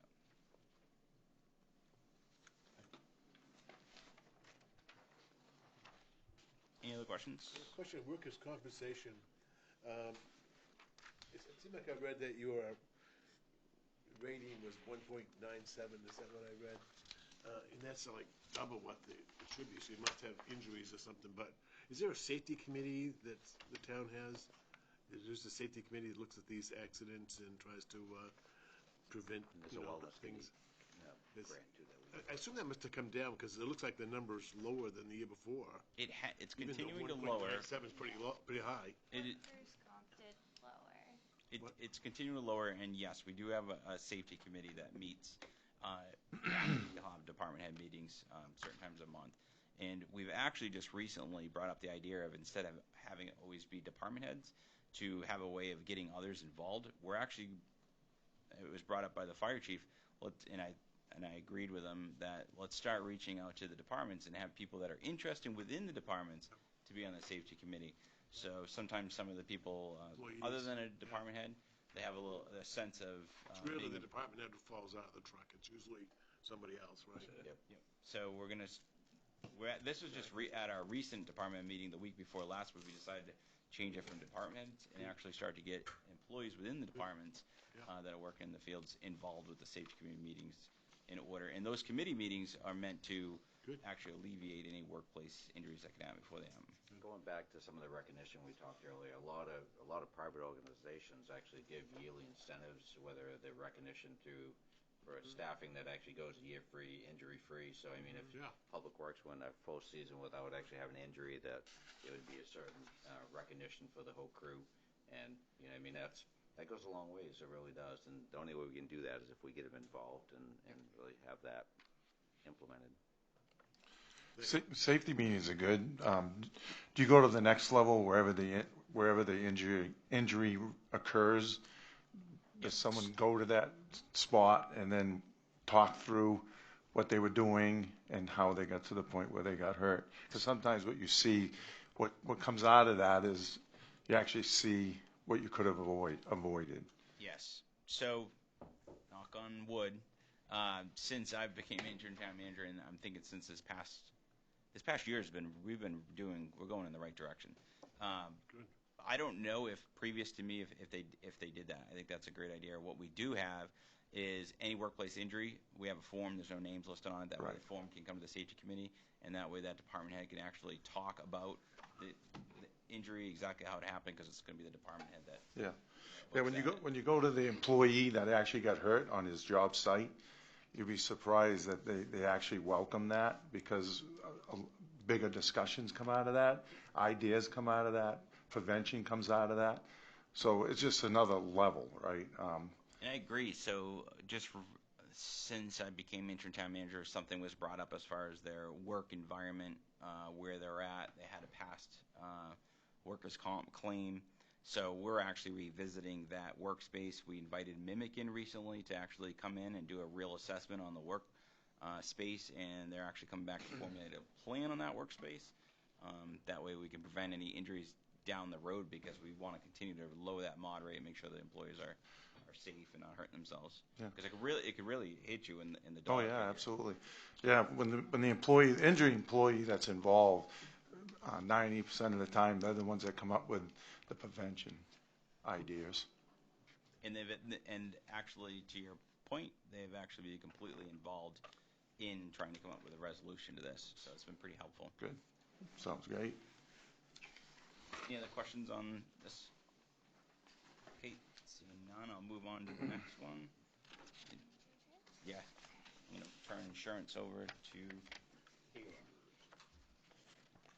Alright, so insurance, fiscal year 23, projected managerial budget appropriation, $106,601, which is a $3,595 increase from fiscal year 22 of $103,006. So this primarily is with Rogers Insurance, and that deals with all of our general liability, our vehicle, police, property, crime, public officials, employment liability. And they were very honest, and they said they're looking at a 5% increase. They gave us a 3%, they gave us a 5%. I said, well, what are we really looking at? And they said the 5. So to be prudent with that, we went with the 5% increase. And another line within this is public officials bond insurance. Right now, that's slated for town manager, finance director, and assistant finance assistant. With the vacancy with filling town manager, that could be something for discussion of what that bond amount would look like, or the discussion of adding the assistant town manager for a bond as well. But for right now, it's just those three, the finance director, assistant finance, and town manager. If I may, if we are looking to fill those positions, isn't it kind of our due diligence to make sure that we actually have that amount figured into this year's budget if we are looking to, I don't imagine it's going to increase drastically just because it's not a big number to begin with, but it'd be worthwhile to. So those are dependent on individual credit scores and all that. Based on the individual of what those will come up to be. It is, yeah. So it could range anywhere between $500 and $1,000 per person. But we know we're going to have it. Correct. Potentially. And we know the people doing the background checks, that we make sure that we're only going to bring the people that have the best background checks in for the interviews. Absolutely. Nothing but the best. So the only one here for discussion to be added would be for the assistant town manager to bond them. Which we could add, on average, I'm looking at about $800 for that bond. I think we'd want to make it as correct as possible, so if we are looking, to fill that position, I think we need to have some dollar amount in there. Okay. So that would be for individuals for bond. And just for point of reference, that allows that individual to be active on cash flow perspective, at banking, and all of those items related to bonds, cash. It just protects that person and protects the town. I have one question. So in the age of cybersecurity, that's one thing I didn't see identified here is a cyber policy. Yep, there's one in there. There is, okay. Yeah, it's so the cyber policy, it's kind of held within another account. So it's held within the 50601 account, which is general liability. I think several years ago it just got put under that umbrella, but the cyber for fiscal year 23 is $1,174 for the town and $130 for sewer, so $1,304 for cyber. Do you know the scope of that? Because that really helps cover any If we would have held for ransom, does that take care of? Right. So is it like a 500? Usually they recommend 500,000. I just don't know what your limit is, but your. See, I'd be curious if it's just for recovery or if it's the idea of actual Paying ransom. Yeah. I can verify that with Rogers. I just think it's a prudent policy to maintain at Especially in today's atmosphere. Especially, yeah. Okay, thank you. And then HRA costs, that was kept the same. There wasn't an increase to that. Fluctuations with still living in the pandemic, people going to doctors. It didn't see a large increase as of March 3rd, 2022. That was 32% expended. So projecting out the rest of the year, I felt that 30,000 was appropriate.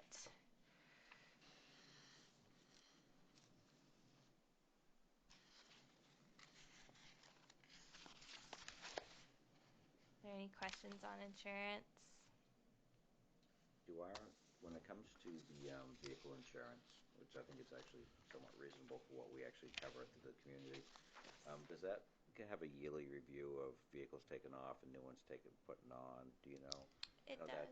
There was one year that we actually had went several years without having it updated, so we actually were carrying stuff that we didn't have, and of course when we bring on new vehicles, when we get rid of an old semi and bring on the new one, there's actually usually a big change too. But whose job is that? Is that yours?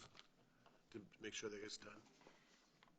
Kind maybe of. assistant manager's job. Oh, yes. Yeah. Somebody has to be responsible, or that's easy thing to forget. Yeah. Yeah. Yeah, you're carrying something you don't need to. Yeah. Rather actually have something new that it's not properly insured. Oh, right? not So, insured, We yeah, had yeah. that once before in Monmouth. We forgot to add something new for a whole year, and it wasn't covered when it broke and got run over by a truck. Ooh. And I know sometimes the Not insurance covered. company is actually very It can be expensive. very Yeah. prompt on the idea of making sure that yearly things are actually updated, but yet, I mean, The town manager did have a printout when we went through it. There was one vehicle we were trying to figure out, but it was a vehicle that actually was given over to the sewer treatment plant. It was an old cruiser, but we get a printout from the insurance company every year. But I also know when we trade in a vehicle, we just make them sure they know, hey, that one's off. This is the new one we need insurance for. But yes, yearly we need to make sure that that's sounds being like a good reviewed. assistant manager job. Yeah, that sounds like definitely would be good for. Hey, even a town manager would be good for them. Yeah. Yeah. Or administrative secretary. Yeah. Important. But not the police chief. Yeah. I know it's a lot of work to make sure it gets done properly. Yeah, well, that's. Yeah, but it's not what you know; it's what you don't know that usually bites you, right? So. Yeah, It's overall risk. It's overall risk oversight of all of that. It's good.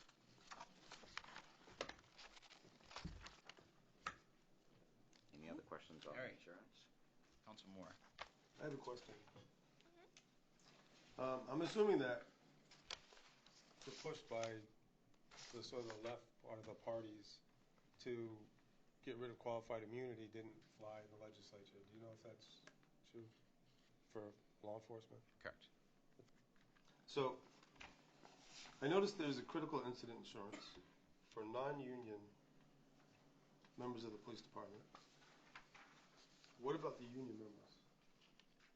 Are they covered by police liability? And if they are, is that not redundant?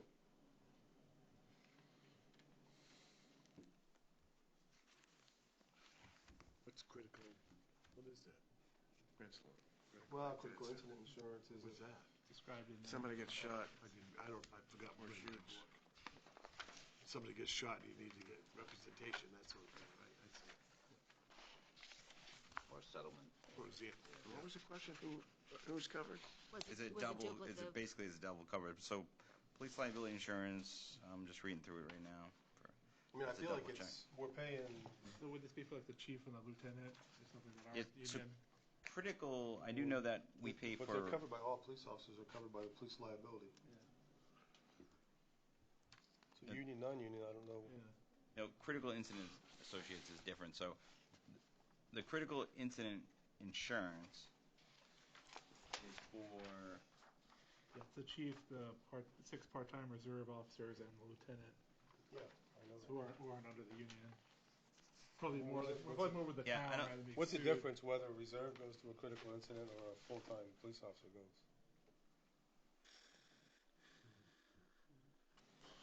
It's something I'll look in a little bit further, but there is something to that, and I'll get you some answers on it. I mean, I'm all for as much coverage we can Oh, get absolutely. for what we do. Well, I used to do. But I just want to make sure we're not. And Paul Gaspar is he's still the head of that. Yeah. I'm going to look into this further, but I don't actually, now that I'm reviewing this, you're pointing that out, I'm actually the police liability insurance is such as a false arrest or something happened, that's going to cover under the police, under that. That's like a payout, yeah, I guess you could say. The critical incident insurance, I'm going to actually speak to Kayla and see about removing that from that line item, because that's covered somewhere else. But that basically covers myself. It's an insurance kind of like the unions have their own union attorneys. Critical Incident Associates is for all non-union members for representation for police coverage. So it would be for your reserve officers, it would be for your chief and your lieutenant. Outside of like for a shoot or something, so that we can make sure that it's different than the actual police liability insurance. Check on that and let me know. I will. Thank you. Anything under insurances? That's it. All right. Quick enough. Let's go to legal. Maybe we'll just have to hire our own lawyer, I think, but you know. Pushing more than that. Yeah, I was saying, $450 an hour. Especially for that quality. You got a good attorney, I think. Excellent attorney. Talk about thorough. What? He's thorough. Yes. We worked with him in Monmouth, and before you guys hired him, and I really liked him. He's really succinct, but he's thoughtful and very Good attorney, talented. isn't that an oxymoron? Yeah, it is kind of. Yes. That's why he's so good. He seems so almost innocent. Reminds me of King Henry VI, right? Shakespeare. Yeah, first thing we do, let's kill all the lawyers.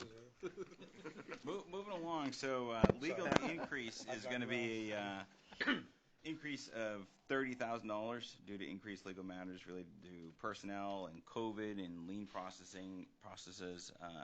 We seem to spend a little bit more in this line item, and with having new town manager as well, I can certainly say there's certainly going to be questions that come up, and you know, as we lose that tenure of people that have been here for 30-something years, there's going to be questions that come up, and we're going to have to utilize legal. So that's the reason for the increase. And typically it's overspent. And it is. So this is more just being more realistic. Not to mention every time a planning board wants to pass an ordinance or something, they got, you know, and I know they're going to work on it. It's a lot cheaper to get the lawyer to look at it and fix any problems first before we have problems down the road and you get sued. Spend a lot more later on. Yeah. Any questions on legal? Seeing none? Technology. Let's see.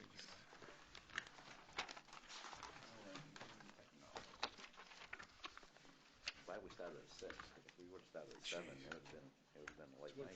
This is supposed to be the shortest one. Yeah. As I told you, we can get dragged down pretty quick. This CIP was a long time. You already did debt service.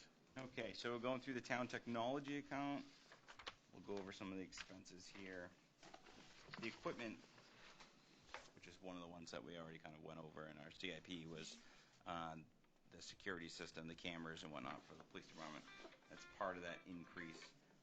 Software and services, there's some new services that are being added, such as Microsoft 365 to all the computers. That's an increase of $8,200.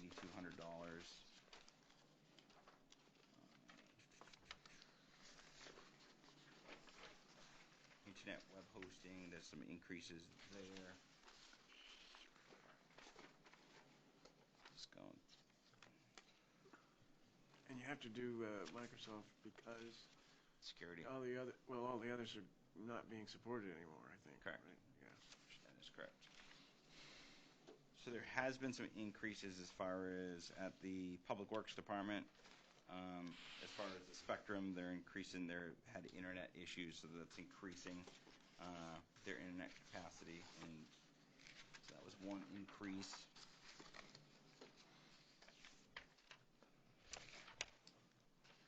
Software and services total is $220,800. And then the repair and maintenance is $94,000 of equipment for technology equipment, including annual inspections, ink replacement, some new printers. And speaking of printers, that's something else as well, that there's several printers if you want to speak as far as the printers that are getting replaced. So the printers are at the tax collection, the front office.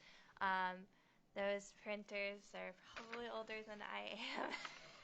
We've had those printers for a really long time, and we've tried to salvage them as best as we can. So we've used parts, and we're kind of out of parts at this point.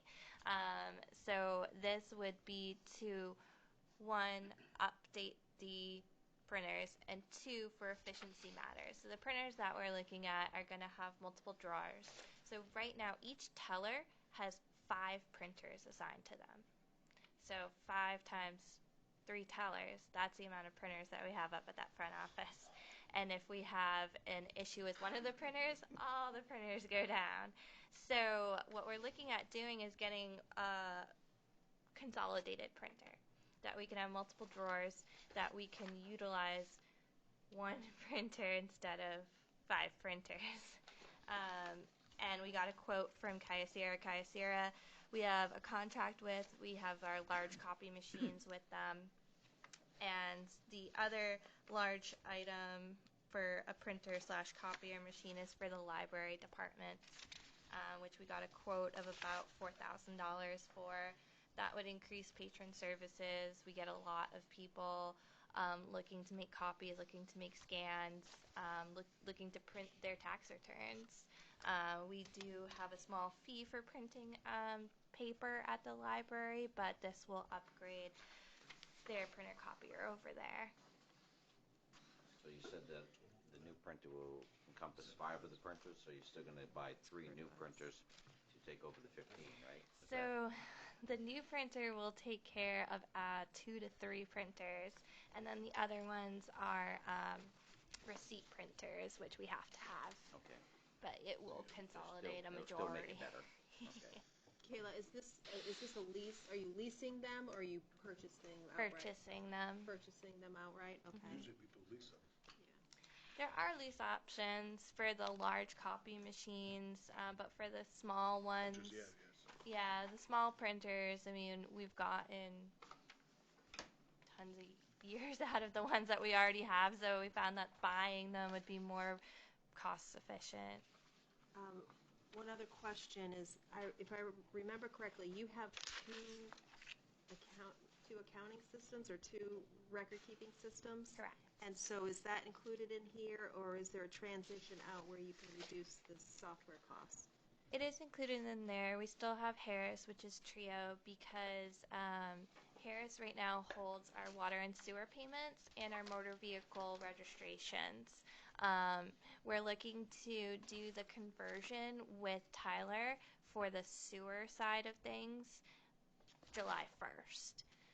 But motor vehicle, each conversion with Tyler, I'd like to give a year for that conversion, 6 months to a year. It's a lot of data because it's not just current, it's also historic. So we're bringing over 5 to 6 years of historical data plus what we're currently operating on. So I'm projecting out at least another year or 2 for the motor vehicle conversion. Just based on current staffing levels, I would be the lead person on that conversion. And because of that, I fully expect to go to Tyler Munis within 2 years. Okay. So you're going to do a conversion, like a software conversion?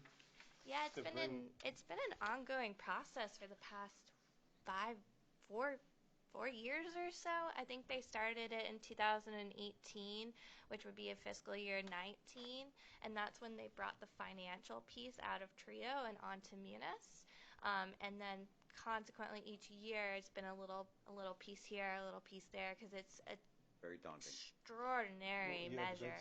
That's like paying a high interest rate. I mean, it doesn't make sense to start at like day one and make everything before that like a legacy. You actually, server. I mean, they cost, I mean, just as a council standpoint, I mean, not only did we pay several $100,000 for the system, I mean, it was costing us, you know, $300,000-400,000 a year just to implement the ones we were. So, I mean, we have not hundreds, but millions of dollars invested just in getting to where we are now. And halfway through the process, we even wondered if we should continue. Because it was that draining.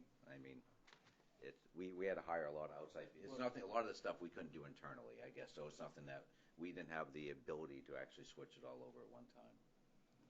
Right, but you know what I'm saying, right? I mean, you could. I know what you're saying. You could start on day one and say put everything in Munis, and then everything prior to that, pull the plug on it, make it a legacy server. If you need data from it, you go there and get it. You don't necessarily have to write code to get that into your new server. Just make it a legacy server, which we did in the police department.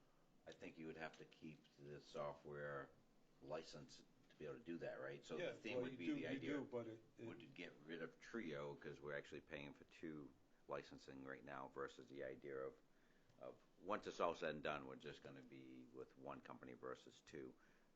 I'm not sure if you can actually do that once you actually stop using that server. That's all. But I mean, you own it. I don't know that much about it, so. Don't own the data. Yeah, because it's probably sitting in the, Yeah, it's in the cloud. We don't have any ownership to it. Oh, you don't have it in a physical server? No. Oh. So that's why it's a very difficult process in the conversion because we don't own the data. So I have to extrapolate as much as I can and then format Excel to produce a product to give to Munis to be able to read. Yeah, that's what I mean. We're not able to click a backup or click a data extraction. It's a manual process. So, but the goal is that within, let's say, by fiscal 25, you could have all systems, and so that would save us $18,000 a year. Correct. To get, okay. We're going to get it all switched out just in time that they're going to update the system. Exactly.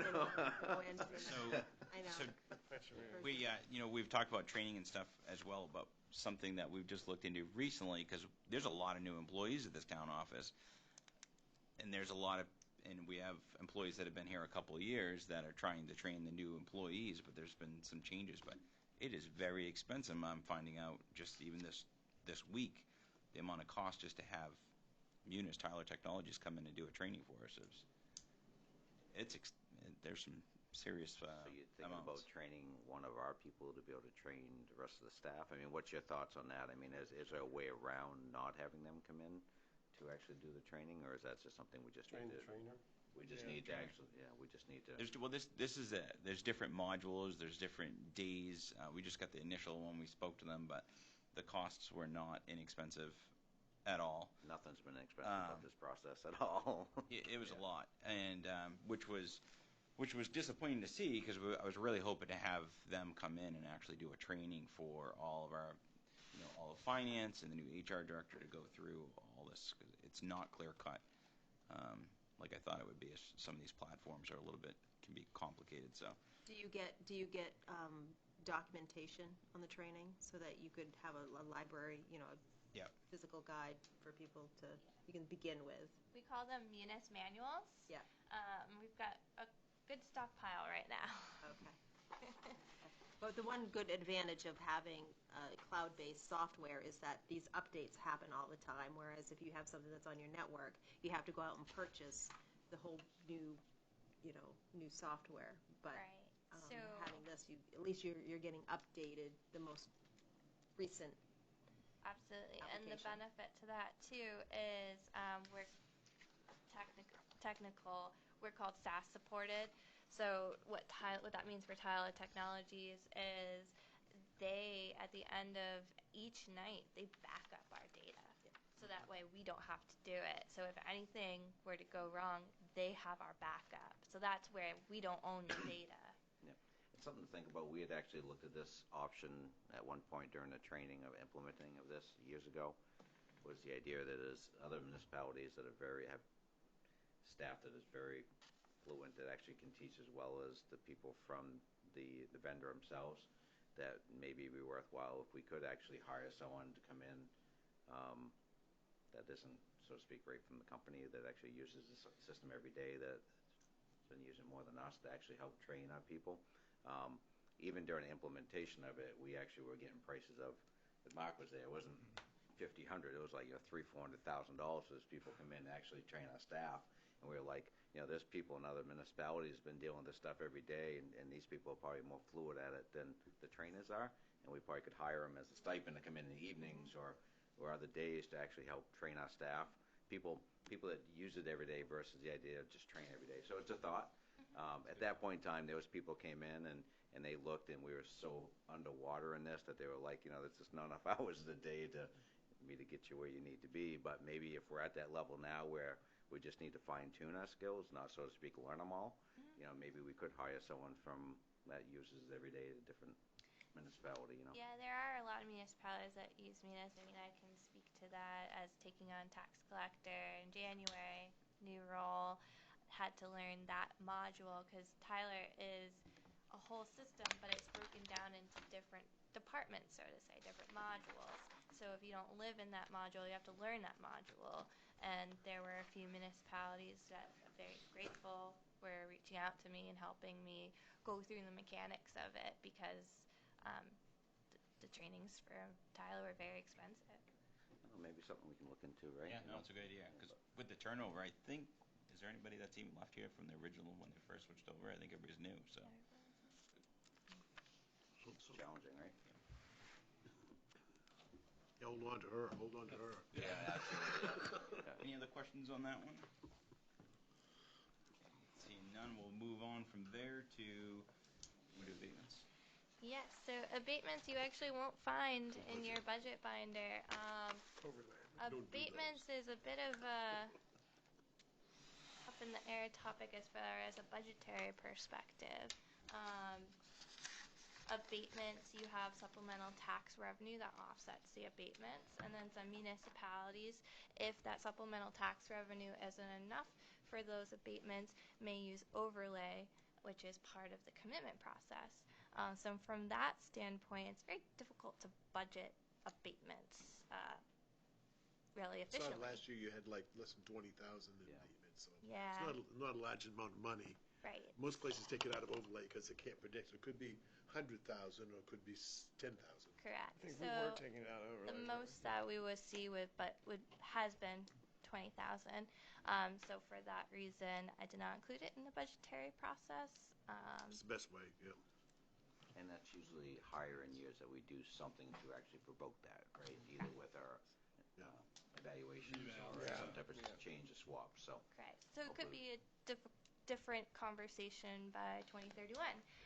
But for right now, I did not think that it was. Times are good. We have less of them. How's that? So maybe we'll be better off. Yeah. So that's the abatements. Okay. Any questions on that? Okay. Seeing none, we'll move on to finance. Finance.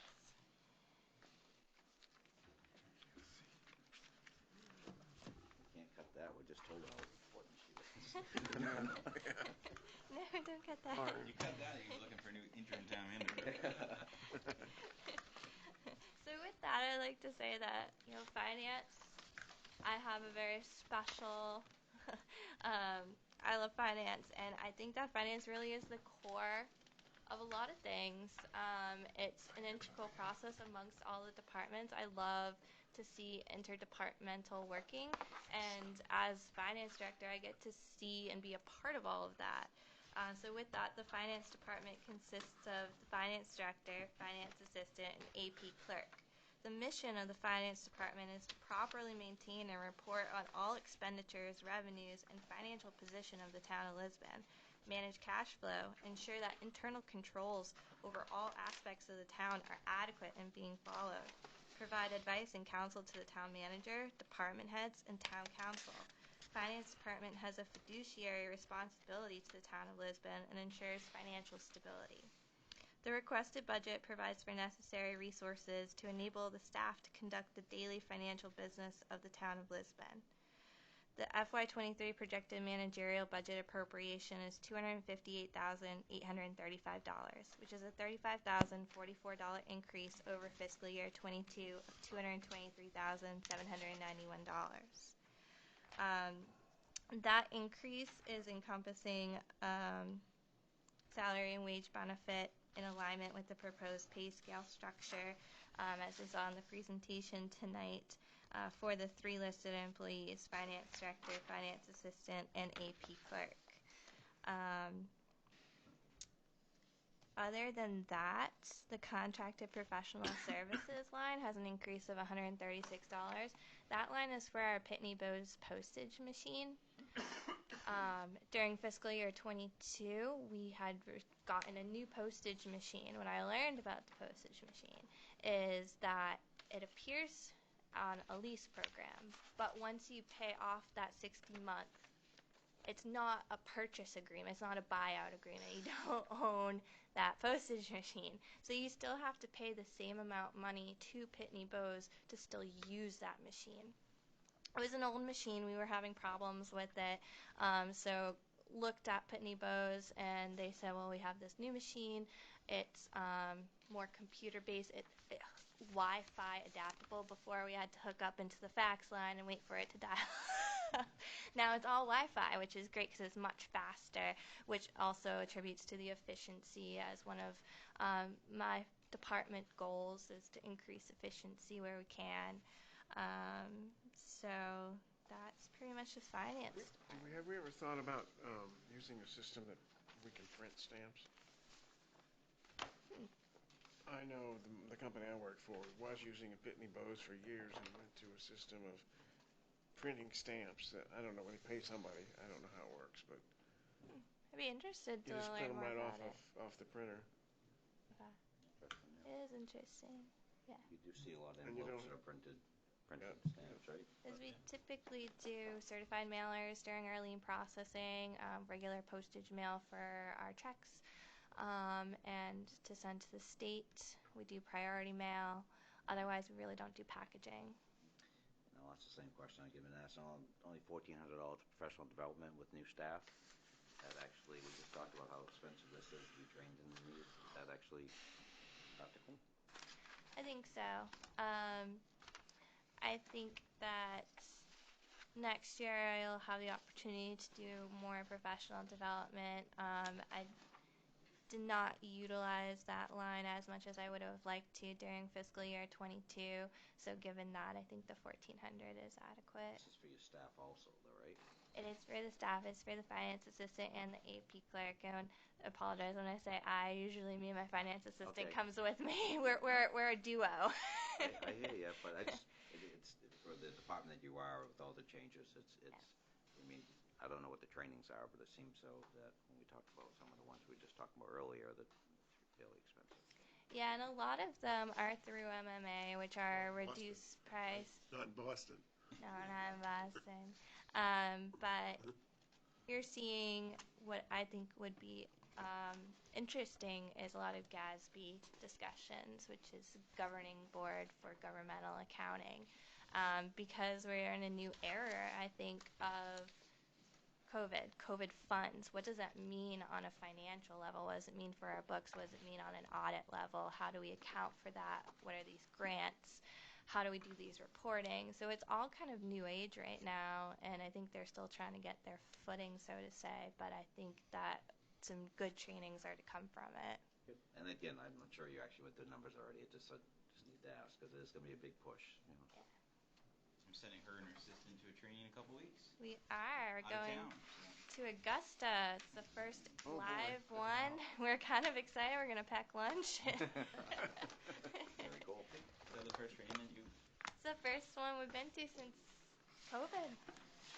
A Wow. lot of things change. There's a lot of since Zoom COVID. stuff. Yeah. You know, and I will say, having a department of your size now, like, adds, obviously, the person power, but your ability to have your audit done more timely and, able to focus on that just speaks to, justifying, those positions, so. Yes, thank you. Any questions on that? Seeing none, we'll move on to tax. Tax. I'm also the department head and tax collector for tax collection department. The tax department is responsible for the issuance of tax bills, the collection and reporting of taxes assessed by the town's tax assessor against all real estate and personal property. Additionally, this office is responsible for motor vehicle registrations, ATV snowmobile registrations, water sewer payment processing, hunting fishing licensing, as well as answering any general questions. They're the first people see when they first walk in. Other items of transactions processed include dog licensing, transfer station stickers, and beaver park passes. It's a very active department. As finance director and tax collector, I'm the direct supervisor for that department. In fiscal year 22 budget season, this department had 3 full-time staff, which included an office manager position. During fiscal year 22, there's been a lot of turnover in this department. There was one employee that became part-time as a result of this turnover situation during fiscal year 22.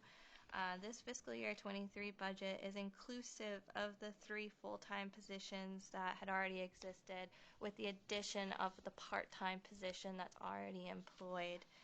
I am happy to note that this department is now fully staffed. Yes. Woo! Yeah. What's the full staff again? 3 full-time and 1 part-time. So fiscal year 23 projected managerial budget appropriation, $186,121, which is a $19,445 increase over fiscal year 22, where most of that increase is attributable to wages and benefits. First, for adding the part-time employee to the non-supervisory wage line, and then also in conjunction with the pay scale structure presented. Again, these are the people that represent us when people come in. That's what they see of the town office most times, right? Yes. So. Any questions? Go for it. Do you handle the homestead? Who does that? Is that assessing? Assessing. Okay. Disregard. You missed it. She was here earlier. I know. I was like. So you gonna did have ask, but I another thought, question. maybe that's tax. I screwed up. See? That's okay. Bad questions. Seeing no other movement there, why don't we move on? Alright, the last one of the evening, and I will be brief since we've already talked about it tonight. Debt service fiscal year 23 projected managerial budget appropriation, $483,248.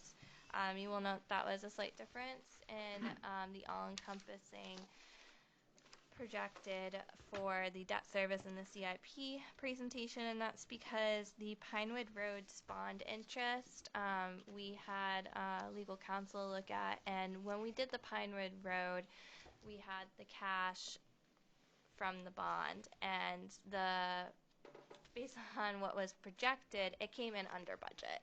So there was some cash still left, and per legal counsel review, he said that we could use that leftover money to pay down interest over the next 3 fiscal years, and that would take care of that account completely. So that interest is to be taken out from that remaining balance of the bond appropriated money. Otherwise, we paid off 2 bonds, the 2006 bond and the 2011 bond during fiscal year 22, and we're bringing on the Ferry Road bond in fiscal year 23. How much is that going to be, that Ferry Road bond? capital, I mean, you're paying interest, but now, but what's the principal, first principal payment, do you know? For Ferry Road? I Like don't know. 200,000? Don't know off the top of my head. I can Like look that up. 200,000 maybe? It's a $2.8 million bond over 15 years. 200,000 or close to it? That's a lot of money, you know? Just so you're aware of that, that's next year's budget, of course, but that's starting out the whole, right? 200,000. I've got another bond being paid off in 23, so Which one's that? the 2004. Oh, that's a sewer bond. It won't affect the town. Yeah, it won't affect the town. It would be interesting to know, just our ratio of where we are. I think we're still really low, but it would give us good information moving forward of if we are looking at other bonds where we Right, fall in. what is the target and what will the, yep. Yeah, I can definitely provide that for either email to Ryan. Next meeting, or I'm not sure, the finance committee going to be sitting in all the meetings, or? Yeah. Yeah. I won't be here next week, but yeah. Yeah, we can definitely send that on an email format. That's awesome. Yep. It's almost 200,000 in principal. Oh, you got a principal loan? It's in the CIP. Oh, it is? No one has any other questions about debt service? I couldn't lift it. We are going to just wrap up this workshop. Can't imagine you want to do that. We do. Maybe one of our shorter nights? I thought that's what I heard, but Yes. it's good. This is good info. That's where the chairman says without Great objection. job. Adjourn. Still away? Excellent. Still away? We can't vote it, and we're going to anyway, so. Well, let's just make it very official to be done, right? We're done. No more business, you adjourn the meeting? We did. Sounds good. Good stuff. Thank you very much. Earlier presentation, I think went well. Yeah. Great amount of You know, questions. a decade